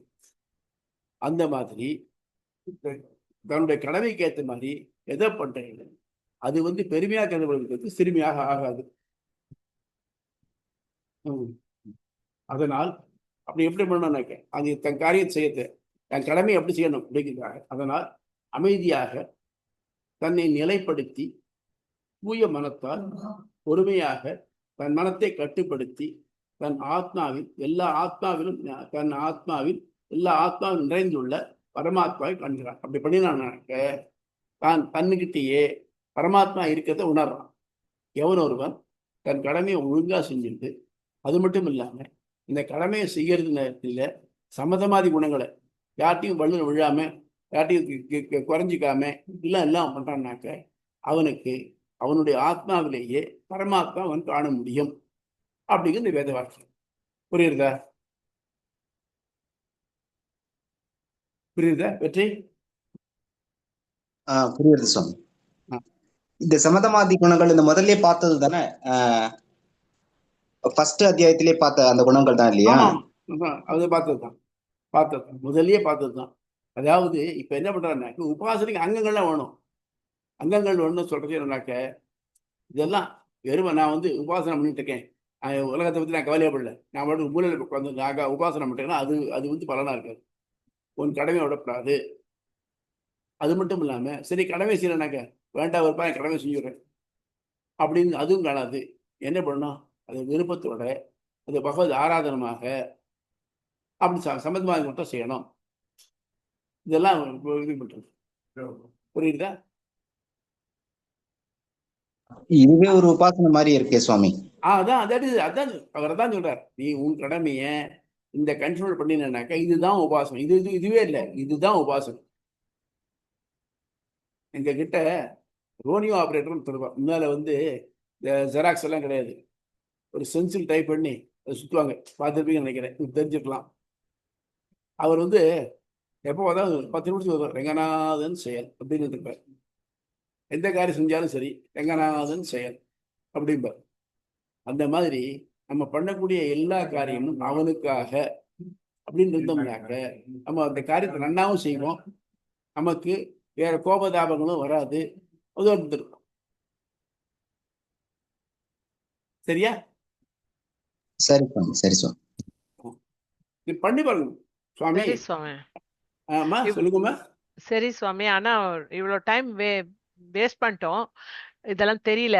கடமையை செஞ்சோம், இல்லைன்னு சொல்லல. அது ஆனா பலனெல்லாம் எதிர்பார்க்காம எல்லாமே அவன் செயல் அப்படின்னு சொல்லி அப்படி எல்லாத்தையுமே அவனுக்கு அர்ப்பணம் பண்ணி எல்லாம் பண்ணல. இனிமேல் ஆனா புரிஞ்சுக்கிட்டு பண்ணலாம், எல்லாமே அவன் செயல் அப்படி. நீங்க பண்ணினீங்க தெரியல. பண்ணினாக்க நிச்சயமா you will feel the value of your life. எத்தனையோ விஷயத்துக்கு ஒண்ணுமில்லாத விஷயத்துல நம்ம கோவப்பட்டிருப்போம், பதட்டப்பட்டு ஆஹா அது ஆயிடுச்சு ரெண்டாயிரத்து போல் இருக்கு அப்படின்னு நினைச்சிருக்கோம். ஒன்றும் இல்லை. இதனால எந்த ஒரு விஷயமும் மாற போறது இல்லை. என்ன தெரியணும், உங்க மனசு ரொம்ப நிம்மதியா இருக்கும். அது என் பர்சனல் எக்ஸ்பீரியன்ஸ்னால சொல்றேன் நான். அதனால நடக்கிறது எப்படின்னா நடக்க போறது, பொறுப்பை அவன்கிட்ட விட்டுடுங்களேன். எது நடந்தாலும் அவன் தான் பண்ற பார்த்துக்கலாம். நம்ம கோயில் பிரசாதம் சாப்பிட்றோம், சாப்பிட்டு ஒரு மிளகா ஆப்பிடுறது அதை சாப்பிட்றோம் வச்சுப்போம். சாப்பிட்டோம்னாக்க ஐயோ பரவாயில்ல குத்தலைனாக்க அந்த மிளகாயும் பெருமாள் சாப்பிட்டது தானே, அதுவும் பிரசாதம் தானே. அப்போ அதனால நல்ல பிரசாதத்தை சாப்பிடுச்சு எவ்வளோ ரசிச்சமோ அதே மாதிரி அதையும் ரசிச்சு சாப்பிடணும்.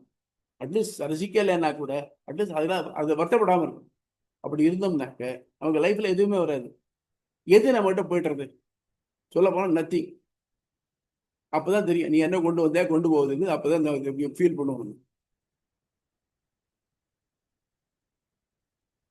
முதல்ல அந்த சமதமாதி குணத்தை வளர்த்துட்டோம்னாக்க, நம்ம கடமையை ஒழுங்கா செஞ்சிருந்தோம்னாக்க அதுவே பெருமாளுக்கு செய்யக்கூடிய ஒரு பெரிய பக்தி ஆராதனமாக ஆரம்பிச்சு.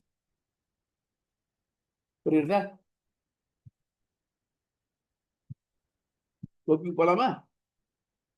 பேஜ் 345. சமதமாத்தியதிகரணம். மனம் புலன் அடக்கல் களம். உபாசனத்துக்கு அங்கங்கள் யாவை என்பது தொடர்ந்து ஆராயப்படுகிறது. இதில் இடைப்பெறவர்களாக முந்தைய 2 களங்களும் வந்தன. அவற்றில் தீயோம்பல் துறவிக்கு பிரம்மோபாசனத்துக்கு வேண்டிக்கு அங்கமல்ல என்றும், தீயோம்பலை கடமையாக கொண்ட இல்வாழ்வானுக்கோ பிரம்மோபாசனை வேண்டி இன்றியமையாத அங்கம் என்றும் விளக்கப்பட்டது. ஒருத்தருக்கு இதே வேண்டாம்ப்பா நீ யாகம் பண்ண வேண்டாம், ஒருத்தர் நீ யாகம் பண்ணக்கூடாதுன்னு சொல்லிட்டு இன்னொருத்தர பார்த்தா யாகத்தை விடப்படாதுங்க. 2 பேரும் உபாசனை பண்ணுவாங்க. 2 கான்ட்ரவர்சி வைக்கிறாங்க. அண்டர் கண்டிஷன் நமக்கு உடம்பு ஜுரமா இருக்கு, சளி பிடிச்சிட்டு இருக்கு, நீ மோர் தயிர் சாப்பிடக்கூடாது நியாயம். ஆனா வெயில் காலமா இருக்கு, உடம்புல ஒண்ணும் இல்லை. மோட்டீர் சாப்பிடலன்னாக்க உங்க உடம்புக்கு அஜீரணம் வந்துடும். பயிர் சாப்பிட முடியும். அந்த மாதிரி தான்.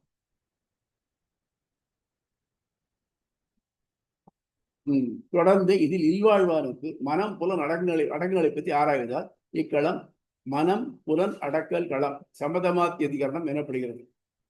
இல்வாழ்வான் உலகில் ஊறியவன், மேலும் வீழ்வழி இயற்றுதல் புலன்களின் துணை கொண்டே இயலும்.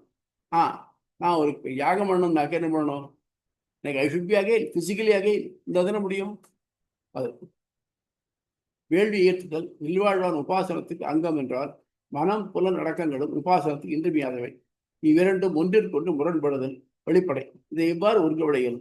அவருக்கு ஒரு யாகம் பண்ண நினைக்கிறேன், அதுக்கு நிறைய பொருள்கள் வாங்க வேண்டும். நான் ஒன்று தேய்க்கிறேன், எல்லாம் நினைச்ச நேரத்தில் கிடைக்கலன்னு வருத்தப்படக்கூடாது. வருத்தப்பட முடியலாம யாராவது தரவிட கோவப்படக்கூடாது. அதெல்லாம் போயிடும். அதுதான் நான் முன்னாலே பார்த்தோம். அது கட்டோபரிஷத்துல பார்க்க சொல்லணும். என்ன அவர் என்ன பண்ணார்? பையன் என்ன பண்ணா, போய் அப்பா வந்து சரியில்லாத பசுக்களை திறந்த பார்த்துட்டு அவன் அப்பாட்ட போய் கேட்டான், என்ன யாருக்கு தானம் பண்ணீங்கன்னு. அவர் முதல்ல பேசாம இருந்துட்டார். ரெண்டாம் தினம் போய் கேட்டான், ரெண்டாம் தினம் பேசாம இருந்துட்டேன். மூணாம் தினம் போய் கேட்ட உடனே ஒரு கோபம் வந்து நான் எவனுக்கு தானம் பண்ணிட்டேன். அதாவது யாகம் பண்றவனுக்கு யாகம் ஆரம்பத்துல இருந்து முடிவு மட்டும் கோபம் வரப்படாது. இந்த மாதிரி இந்த சமதமாதி குணங்கள் மாறப்படாது. அவன் காப்பு கட்டின்ட்டான்னாக்க அது முடிகிற மட்டும் அவன் ஒரே லெவலா இருக்கணும். ஆனா உருவப்பாட்டோட இருக்கணும். இவன் நேரம் இவனை பார்க்க போயிட்டான். அங்க போய் 3 நாள் வெயிட் பண்ணிட்டு இருந்தான். சம்யமனம்னு யமனுடைய பட்டணம் பேரு. அங்க 3 நாள் வெயிட் பண்ணிட்டு இருந்தான். 3 நாள் கழிச்சு யமன் வந்தான். நீ ஏன்டா இங்க வந்து வெயிட் பண்ணிட்டு இருக்க? எங்க அப்பா போக சொல்ற வந்துட்டேன், உனக்கு ஆயுள் சொல்ல முடியல, நீங்க ஏற்றுக்க முடியாது, நீ திரும்பி போனா. அதெல்லாம் முடியாது, எங்க அப்பா சொல்லிட்டா நான் கேட்டுதான். இல்லை நான் எங்கள் அப்பா சமாதானப்படுத்துறேன், நீ போ அப்படின்னு ஒன்று. அவன் கேட்டான், உனக்கு நான் 3 நாள் காத்திருந்தே அவனுக்கு 3 வரம் தரேன். என்ன வேணும் கேட்டான். முதல்ல எங்க அப்பா சரியா யாகம் பண்ணலை, அது தவறாம அவருக்கு அது யாக பலன் ஒழுங்கா கிடைக்கணும். நம்பர் 2, அவருக்கு என் பேர்ல இருக்கிற கோபம் மறந்து மாறி இது இல்லாம போகணும். 3வது என்னன்னாக்க, நீ சொல்லு, இந்த உயிர்களுக்கு இந்த உடம்பை விட்டு போனதுக்கு அப்புறம் என்ன ஆறுன்னு சொல்லு. அவன் யமன் கேட்டான், அப்பா உனக்கு இப்போ வயசு 10 வயசு தான் ஆகுது, இதுக்குள்ள இதை பத்தி ஏன் பேசுறேன்? உனக்கு எத்தனை ஆயுசு இருக்கேன்? அதெல்லாம் வேண்டாம் எனக்கு, நீங்க தான் சொல்லணும். இல்லை உனக்கு என்ன ஒன்று சொல்லணும்? இந்திரபதி ஒன்றுமா தரேன், இல்லை நிறைய கன்னிகைகள் ஒன்றுமா தரேன், செல்வம் ஒன்றுமா தரேன். ஏன்னா நீ எது கொடுத்தாலும் கடைசியில் நீ தான் வந்து நிற்பேன். இன்னொன்று, இந்த கேள்விக்கான பதில் நீ ஒருத்தந்து சொல்ல முடியும், ஏன்னா நீ தான் டீல் பண்றேன். அவன் கடைசியில சொல்றான். அப்போ அந்த சமதமாதி குணம் இல்லாததுனால இப்ப என்னாச்சு, அவருடைய யாக பலம் இல்லாம போயிடுது. அதனால எது பண்ணினாலும் சரி, வாசம், this is to be done, this is our duty, I have to do it, I will do it with all my real dexterity அப்படிங்கிறது. புரியுதா? இல்வாழ்வான் உலகில் உரியவன், மேலும் வேள்விகள் இயற்றுதல் புலன்களை துணை கொண்டே இயலும். வேள்வி ஏற்றுதல் இல்வாழ்வான் உபாசனத்திற்கு அங்கம் என்றால் மனம் புலனடக்கங்களும் உபாசனத்துக்கு இன்றியமையாதவை. இவ்விரண்டும் ஒன்றுக்கொன்று முரண்படுதல் வெளிப்படை. இதை இவ்வாறு ஒருங்கவிட இயலும். சமதமாத் வித்வேத ஸ்யாத் ததாவிது தத்விதேஹே ததங்கதயா தேஷாமபி அவசியம் அனுஷ்டேயத்வாத். வேள்விகள் ஏற்ற கடமைப்பட்டவனாயினும் மனவடக்கம் புலனடக்கங்களை உடைத்திருத்தல் வேண்டும். ஏனெனில் அவை வேதத்தில் விதிக்கப்பட்டுள்ளதால் கட்டாயம் கடைபிடிக்கப்பட வேண்டும். இச்சூத்திரத்தை விளக்கி ராமானுஜ நூல் கொள்கை. விருதாரண்யம், உபாசிப்பவன் மனம் புலன்களை அடக்கியவனாய் தன் விருப்பத்திற்கென்று செய்யும் செயல்கள் நீங்கியவனாய். யாகம் பண்றச்சே இதுக்காக யாகம் பண்றேன் இல்லை, நான் இதை பிரம்மோபாசனமா யாகம் பண்றேன், பகவத் கைங்கரியம். அதனால நம்ம சொல்றச்சே என்ன பண்றோம், பகவதாக்ஞா பகவத் கைங்கரியம் அப்படிங்கிறோம். அதுலதான் இதுல சொல்றச்சே நார்மலா ஸ்மார்த்தா இருக்க இல்லையா, பகவதாக்ஞா பரமேஸ்வர பிரீத்தியர்த்தம்.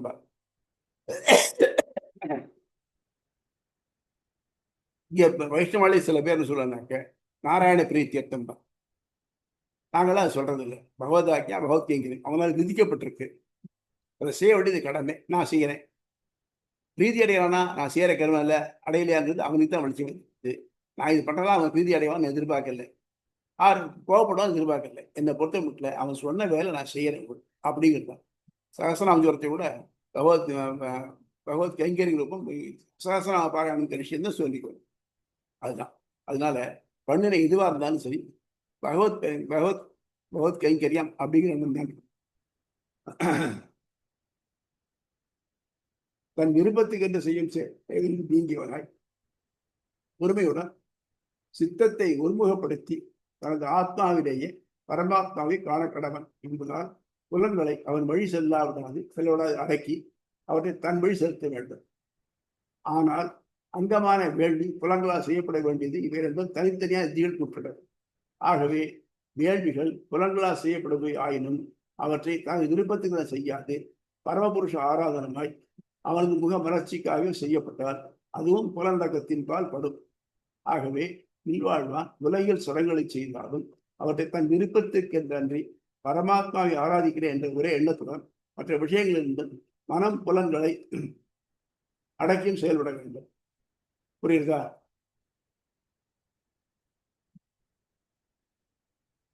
Any doubt?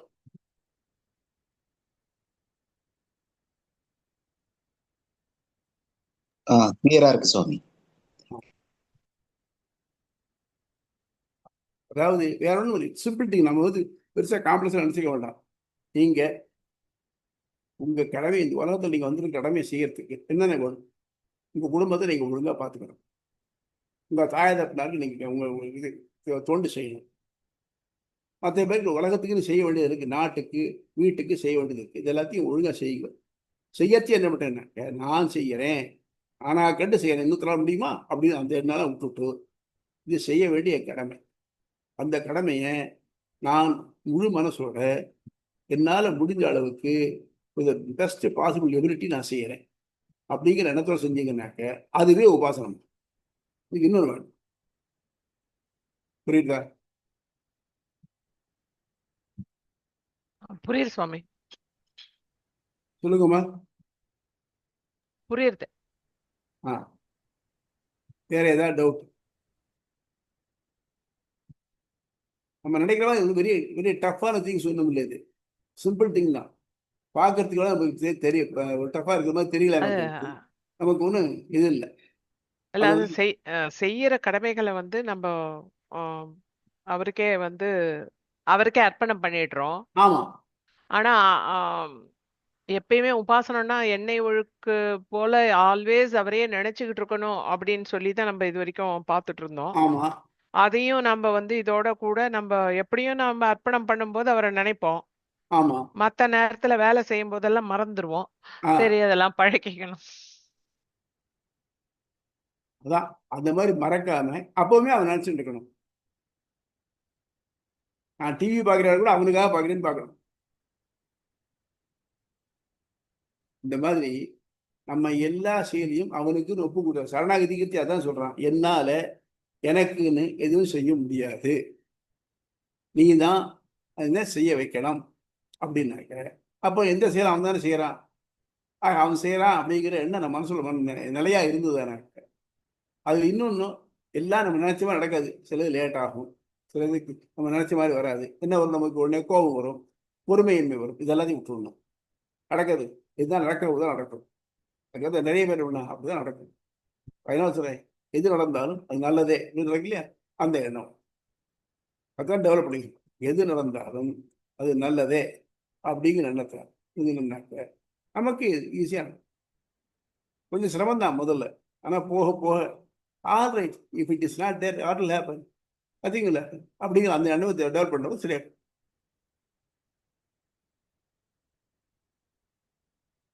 புரியுதா? புரியுது. சரி, ஓகே. சரி, மெசேஜ் அனுப்பு. வேற யாருக்காவது ஏதாவது டவுட்?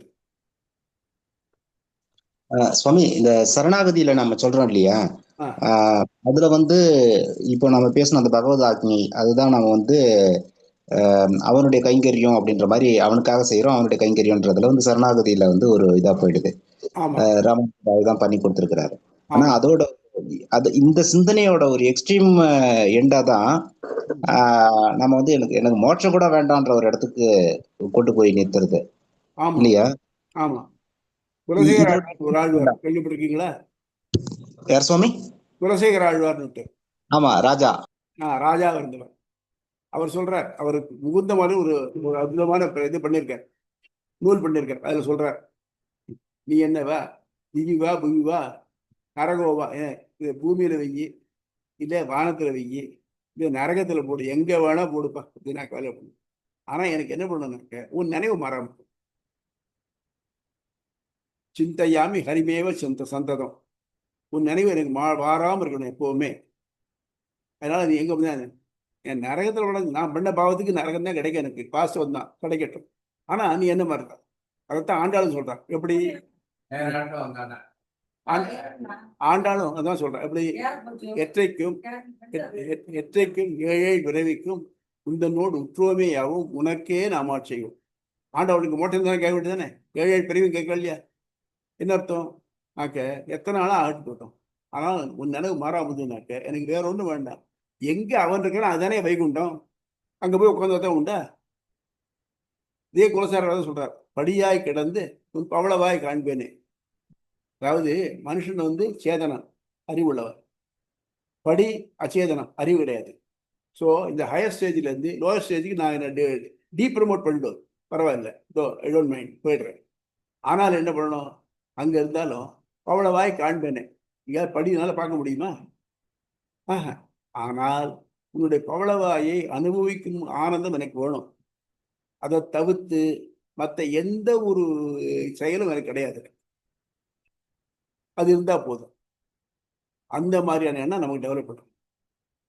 ஊரத்தாழ்வான்னு ஒரு சுவாமி இருந்தார், இவருடைய எம்பெருமானுடைய முக்கியமான சிஷ்யர். அவருக்கு சோழராஜாவால கண் போயிடுத்து. என்ன பண்ணினார்னாக்க, இவர் வந்து இவர்கிட்ட போய் காஞ்சி வரதராஜ பெருமாள்கிட்ட போய் நீ கண்ணை பிரார்த்திச்சு வாங்கிட்டு வரோம் அப்படின்னார். இவர் போனார், முதல்ல போனார், போய் பெருமாள்கிட்ட போனார், நின்னார், சோதனம் பண்ணார், வந்துட்டார். கேட்டீரா அப்படின்னாக்க நான் கேட்கல. ஏன்னாக்க பெருமாள்கிட்ட போயும் எனக்கு கண்ணு வேணும்னா கேட்கறது அப்படின்னு விட்டார். ரெண்டாவது தடவை அவர் போயிட்டார். மூணாவது தடவை இது என்னுடைய ஆணை, நீ போய் கேளு அப்படின்னு போய் கேட்டார். என்ன கேட்டார்னாக்க, வரதா எனக்கு கண் கொடு. எதுக்கு? உன்னையும் என்னுடைய ஆச்சாரியனை பார்க்கறதுக்கு மட்டும் கண் கொடு அப்படின்னு. அந்த மாதிரி நம்ம பொறுத்த மட்டும் நம்முடைய எந்த ஒரு செயலும் அவனை நோக்கியே இருந்ததானால் அதுக்காக செய்யணும். மற்றபடிக்கு நான் ஒரு அச்சேதனம், யாரும் அடிச்சாலும்னா அது கவலைப்பட்டது இல்லை. எனக்கும் ஆச்சாரியனுக்கும் பெருமாளுக்கும் இப்படிதான் தொடர்பு இருக்கு அப்படிங்கிற அதுக்கு மட்டும் எனக்கு அறிவு இருந்தா போதும். அப்படிங்கிற நிலைமை இருக்கு பாருங்க, அது ஒரு ஆப்டிமம் ஸ்டேஜ். அதை டெவலப் பண்ணி போச்சு. சுவாமி அனுமன் சொல்லலாமா? அது மாதிரி அனுமன் சொல்லலாமே. அனுமன் சொல்ற இதே பரமதே வேண்டாம் தர ரொம்ப நல்ல எக்ஸாம்பிள் அது. பாவே நானியத்தர கச்சதி, அவனே எல்லாரையும் அவர் பெருமாள் வந்து இதுக்கு போறச்சே, பரமதம் போறச்சே எல்லாரையும் கூட்டிடணும், அயோத்தியில இருக்க எல்லாரையும் கூட்டிட்டு போனார். புல் பொருளாடி ஒன்றின்றிய எல்லாவற்றையும் எடுத்துன்னு போனார். ஆனா அனுமானம் கூட்டா நான் வரலன்னு விட்டார். ஏன் வரலன்னுட்டார்? என் கண்ணு இந்த ராமனாக சீதாராமனாக இந்த ரெண்டு கையோட இப்படிதான் பார்த்து பழகியிருக்கு. அங்க போனாக்க நீ ஸ்ரீதேவி பூதேவி நீலாதியோடு இருப்ப, அங்க அது மாதிரி இருப்ப, எனக்கு அதெல்லாம் பார்க்க எனக்கு பிடிக்கல. எனக்கு இந்த மாதிரியே கடைசியை மட்டும் நான் இருந்துட்டு போனோம். அப்படிங்கிறதுனால ரொம்ப பிரியம் நிறைய இருக்கு, இந்த பிரியம் மட்டுமே எனக்கு இருக்கணும், அதை தவிர்த்து வேற எதுல எனக்கு மனசு போகல. அதே மாதிரி திருப்பான ஆழ்வார் கண்ணனை கண்டகங்கள் மற்றொன்றினை காணாவேன்னு விட்டு போயிட்டார். எப்படின்னாக்க இங்க போய் ரங்கநாதன் படுத்துட்டு இருக்காரு இல்லையா, இவரை பார்த்து நல்லா அனுபவிச்சேன்.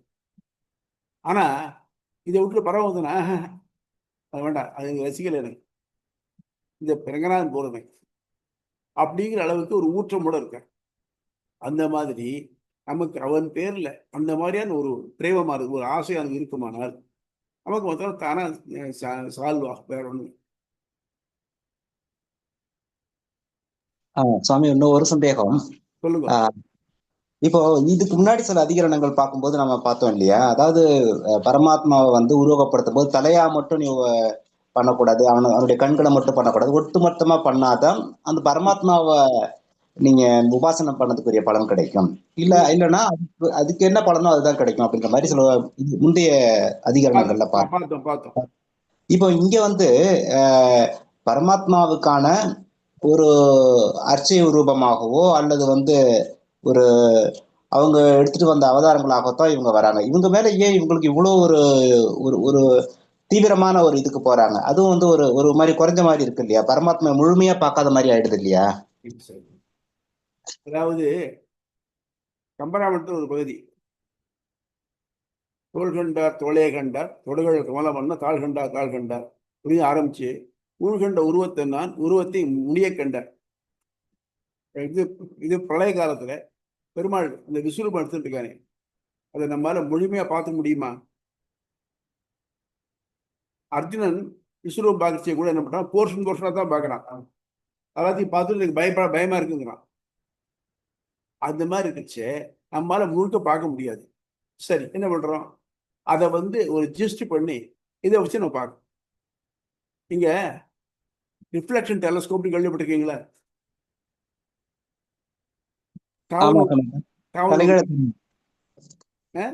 பிம்பம் தலைகளை தெரியும், அப்புறம் திரும்ப அது ஒரு கிளாஸ் வச்சு நம்ம இங்க இருந்து நேர சூரியனை பார்க்க முடியாது. 2 காரணம் என்னன்னாக்க, அந்த லென்ஸ் வழியா வச்சு ஹீட்டு சேர்ந்து வரும்.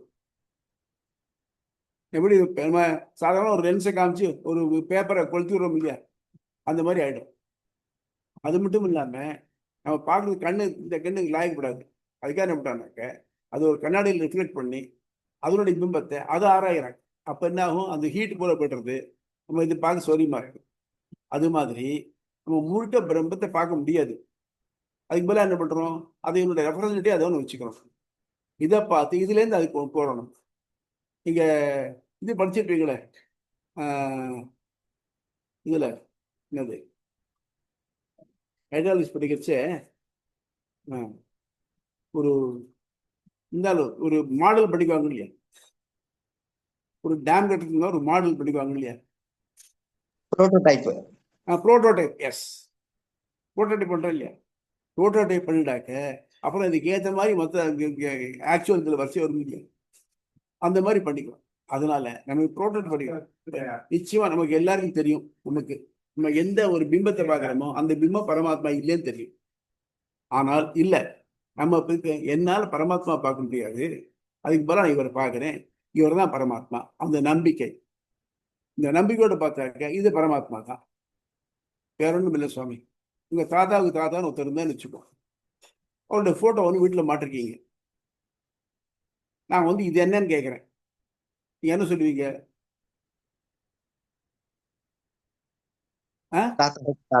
தாத்தாம்பீங்க, இல்லை ஃபோட்டோ ஒரு பேப்பர் அட்டைம்பீங்களா மாட்டீங்கல்ல. வேற ஒன்றும் வேண்டாம், இதுக்கு ஈஸியாக தெரிஞ்சா குழந்தைகிட்ட ஒரு யானை படம் போட்டு காமிங்க, இது என்னன்னு கேளுங்க, அது பேப்பர்னு சொல்லாது, யானைன்னு சொல்லுங்க. அது மாதிரி நம்ம வந்து இதனால அதை பார்க்குறோம், அவ்வளோதானே ஒழிய இதுதான் அது நம்ம சொல்லணும். என்னால் அதை முழுக்க பார்க்க முடியாது, அதை வந்து இன்னொரு பார்க்குறோம். அதே மாதிரி இங்கே இதில் பெரிய ஃபர்னஸில் பைரோமீட்டர் இருக்கு பாருங்க. பைரோமீட்டரில் என்னாக்க அந்த ஃபர்னஸ் உள்ள பார்க்கவோ டெம்பரேச்சர் அளக்கவும் முடியாது, அவருடைய எஃபெக்டை இன்னொன்று தான் நம்ம பார்க்குறோம். ஏன் நம்ம சிம்பிள் தெர்மாமீட்டர் என்ன பண்ணுறோம், எக்ஸ்பான்ஷன் ஆஃப் மெர்க்குரி, அதை வச்சு நம்ம ஜுரம் இருக்குன்னு சொல்கிறோம். அதனால இன்னும் ஒரு 2 தொடர்புடைய நிகழ்ச்சியை வச்சுக்கிட்டு ஒரு நிகழ்ச்சியால இன்னொரு நிகழ்ச்சியை நம்ம அனுமானிக்கிறோம். அதுதான் அது மாதிரி இங்க நான் என் மனசுல பகவானை பத்தி நினைச்சுட்டு இருக்கேன். ஸ்ரீஷ்டே லக்ஷ்மீஷ்ட பத்யோ சங்க சக்கரம் இதெல்லாம் பார்த்துட்டு இருக்கேன். அதே மாதிரி ஒரு உருவம் பண்றேன், அதை நான் பார்த்து பழகிறேன். இப்ப என்ன ஆகுது, இதை பார்க்கறச்சே அந்த ஞாபகம் தான் வருதே ஒழிய எனக்கு முன்னாளுக்கு ஒரு விக்கிரகம், அது தங்கத்தால பண்ணுது வெள்ளியால பண்ணுது அப்படிங்கிற என்ன வரதில்லை எனக்கு, உண்டா இல்லையா? அதனால அம்மா அதைத்தான் அனுப்பிச்சுக்கணுமே தவிர்த்து இப்படி இது இல்லைன்னு அதை ரொம்ப கடுமையான வார்த்தைகளை சொல்றாங்க. மூச்சு பிடிங்கிறதுல எப்படின்னாக்க, இந்த அர்ச்சாவதாரத்தில் மூர்த்திகளை பார்க்கறச்ச இந்த மூர்த்தி கல்லால் ஆனது இந்த மூர்த்தி சுதையாலானது, இந்த தங்கத்தாலானது எப்படி ஒருத்தர் சொன்னாங்கனாக்க அது பெரிய குற்றம். எப்படி இருந்ததுனாக்க அது மாதிரி ஓனி பரீட்சையோடு இருக்கும். அதாவது நான் ஒழுங்கான வழியில் எங்கள் அம்மாவுக்கு பிறந்து வந்தானா அப்படின்னு ஒருத்தர் நினைச்சாங்கன்னா எப்படி இருக்கும், அந்த மாதிரி. அவ்வளவு பெரிய பாவங்கள். புரியுதா? புரியுது சாமி. அதான் அந்த ஆனா பெருமாளே வந்து கூப்பிடுறாரு, என்னுடைய ஒலி வடிவத்தை பார்க்கலாம் அப்படின்னு சொல்லி கூப்பிடும்போது ஒரு அதிகபட்ச பேரன்பினால அவங்க அது போகாம இருக்கிற அவங்க எதை வழிபட்டாங்களோ அதே விருப்பப்பட்டவங்களா இருக்கிறாங்க. ஆமா. நன்றி சுவாமி. வேற ஏதாவது டவுட்ஸ்? யார் எழுதினது சுவாமி அது? மோக்ஷபடியின் பிள்ளலோகாச்சாரியார் எழுதினது. மோக்ஷபடியின். நீங்க அது அழகா தமிழ்ல கிருஷ்ணவேணி அம்மாள் ஒரு அம்மா போட்டிருக்காங்க, 1941 போட்டிருக்காங்க. அவங்க சென்னை பல்கலைக்கழகத்துல தமிழ் துறையில இருந்தவங்க. அது செம்பொருள்னு பேர் வச்சிருக்காங்க. இந்த புக் இங்கே கிடைக்கல, கிடைச்சதுன்னா அதை வாங்கி பாருங்க. அது உங்களுக்கு ஸ்ரீ வைஷ்ணவத்தினுடைய ஜிஸ்ட பூரா கொடுக்கும். நான் உங்களுக்கு சொல்ல முடியாத மேல் இருக்கேன். ஏன்னா அதெல்லாம் வந்து இங்க சம்பிரதாய கிரந்தம், இங்க சமாசனம் தான் சொல்லணும். அதனால நான் என் கை கட்டுப்பட்டு இருக்கு. அது மட்டும் இல்லாமல் இதே பிள்ளலோகாச்சாரியர் பண்ண மற்ற கிரந்தங்கள் எல்லாத்தையும் எல்லாம் மணிப்பிரவாளத்துக்கு அதெல்லாம் தமிழ் பண்ணியிருக்கேன். மொத்தம் 18 பண்ணினார். அதில் நான் கிட்டத்தட்ட 9 வந்து தமிழ் பண்ணியிருக்கேன். அதுதான் அந்த ப்ரூஃப் ரீடிங் தான் இப்போ நடந்துட்டு இருக்கு, அவன் வெங்கியோட சேர்ந்து நடந்துட்டு. அதனால இப்போ என்னன்னாக்க அது எல்லாத்தையும் நான் உங்களுக்கு இதில் சொல்றதுக்கு வழி இல்லாமல் இருக்கு. இது ஒரு ரெஸ்ட்ரிக்ஷன் இருக்கிறதுனால நீங்கள் புக்கை வாங்கி படிச்சுக்கணும். அது சந்தேகம் தான் கழுந்தாரு நான் சொல்றேன். புரியுதா? செம்பொருள்னு பேர். அந்த புக் கிடைக்கதான் தெரியல எனக்கு. ஆனால் மற்றதுக்கு எல்லாத்துக்கும் அது என்னுடைய இது சீவசன பூஷணத்துக்கு புருஷோத்தம நாயுடு, பிஆர் புருஷோத்தம நாயுடு சீவசன பூஷணத்துக்கு நான் தமிழ் விளக்கம் கொடுத்துருக்கேன். அதுவும் பண்ணதுதான். அது வந்து உங்களுக்கு கோட் ஆஃப் கான்டாக்ட், ஸ்ரீ வைஷ்ணவத்துக்கு கோட் ஆஃப் கான்டாக்ட் மாதிரி. அதான் படிச்சிக்கனாக்க என்ன தெரிஞ்சுக்கலாம். அது தவறு ஒன்றும் இல்லை, பார்த்து படிச்சுக்கலாம். சந்தேகம் இருந்தால் கேளுங்க. நான் கிளாஸாக எடுக்க முடியாத மேலே இருக்கேன். I'm really sorry. எனக்கு சொல்லணும்னு ஆசை இருக்கு, நான் சொல்லக்கூடாது ரூல் இருக்கச்சு. அது எப்படி மீறதுன்னு எனக்கு தெரியல.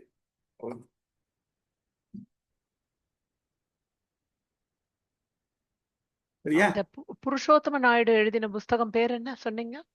2 ஸ்ரீ வசனபூஷணம், 1 ஆச்சாரிய ஹிருதயம். இந்த 2ம் ஆச்சாரிய ஹிருதயம் மெட்ராஸ் யூனிவர்சிட்டி பப்ளிகேஷன். ஆச்சாரிய ஹிருதயம். அது வந்து புருஷோத்தம நாயுடு திருவாய்மொழி 10:10க்கும் 10 வால்யூமாக விவரம் எழுதியிருக்கார். 36,000 படி விவரம் எழுதியிருக்கார். அதுவும் மெட்ராஸ் யூனிவர்சிட்டி போட்டது. இது ஸ்ரீவசன பூஷணம் அவர் தனியா போட்டார். இதெல்லாம் இப்போ புக் அவைலபிளா இருக்கான்னு தெரியல எனக்கு. நீங்க இது முடிஞ்சதா வாங்கி படிச்சுங்க. இல்லைன்னா அது யாராவது ஸ்கேன் இதுல இருக்கு நினைக்கிறேன். acharya.com அப்படின்னு ஒரு வெப்சைட் இருக்கு. இந்த வெப்சைட்ல இதெல்லாம் இருக்கு, அதுல இருந்து பாத்துக்கலாம். அதே மாதிரி தமிழ் லைப்ரரி அப்படின்னு ஒரு மெட்ராஸ் யூனிவர்சிட்டி ஒரு இது இருக்கு நினைக்கிறேன். அதுலயும் கிடைக்கும். வேணா இடல்னா அவனை வெங்கியை கேட்டா தெரியும். கரெக்டா? இதெல்லாம் இந்த புக்ஸ் எல்லாம் அதுலயே அவைலபிளா. Tamil virtual university. அப்படியா? எனக்கு இந்த இது ஜாஸ்தி புரிய மாட்டேங்குது சுவாமி, அதனால கேட்டா தெரியும். அதுல வந்து இதெல்லாம் இந்த புக்ஸ் எல்லாம் கிடைக்கிறது, வாங்கி படிச்சுக்கலாம். இவையெல்லாம் படிச்சோம்னாக்க நமக்கு எவ்வளவு சிரமப்பட்டு நம்ம வாழ்வை நன்னா கொண்டு போறதுக்கு இவெல்லாம் முயற்சி பண்ணியிருக்காங்கிறது தெரிகிறது. நம்ம வந்து நினைக்கலாம் சிலதெல்லாம் இந்த ப்ரெசன்ட் டேக்கு கொஞ்சம் இம்ப்ராக்டிக்கலாக இருக்கும் போட்டுக்கிட்டு. ஆனால் இம்ப்ராக்டிக்கபிள் ஒன்றும் இல்லை. நம்ம பொறுத்த மட்டும் இந்த ஜாதி கிரடேஷனை வந்து மறந்துட்டு நம்ம என்ன தொழில் செய்கிறோமோ அதுதான் சொல்கிறேன் இல்லையா, பிறப்புக்கும் எல்லா உயிருக்கும் சிறப்போவா செய்தொழிலான இந்த செய்தொழிலை மட்டும் வச்சுருந்தோம்னாக்க நம்ம அதுக்கேற்ற மாதிரி அந்த கடமையை செஞ்சுட்டு இருந்தால் சரியா இருக்க முடியும்.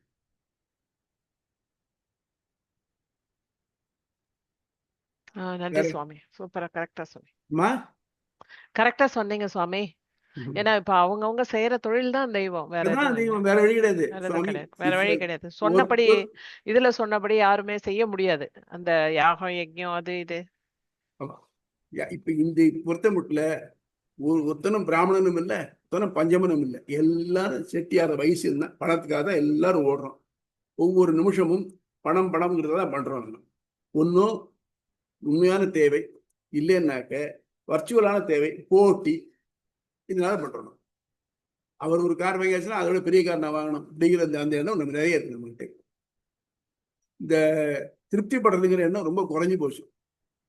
அதனால ஆனா எல்லாத்தையும் பாருங்களேன், ஒண்ணும் இல்லை, உபாத்தியாயம் பண்ணி வச்சா கூட ரொம்ப ஏழையா இருந்தாலும் கூட இவ்வளவு கொடுத்தா தான் வருவிக்கிறார் வாத்தியார், இந்த மாதிரி இருக்கு இல்லையா? ஆக எல்லாமே பணத்தை தான் எக்யூட் பண்றோம். அதனால நம்ம எல்லாரும் வயசு இருந்தானே ஒழிய இல்ல மற்ற ஜாதியே கிடையாது. சரி, நன்றி சுவாமி. ஆழ்வார் எம்பெருமானார் ஜிய திருவடிகள் சார். தஸ்மை ராமானுஜார்யாய நம பரமயோகினே ஸ்ருதி ஸ்மிருதி சூத்ராணாம் அந்தர்ஜ்வரம் ஸ்ரீ சமதே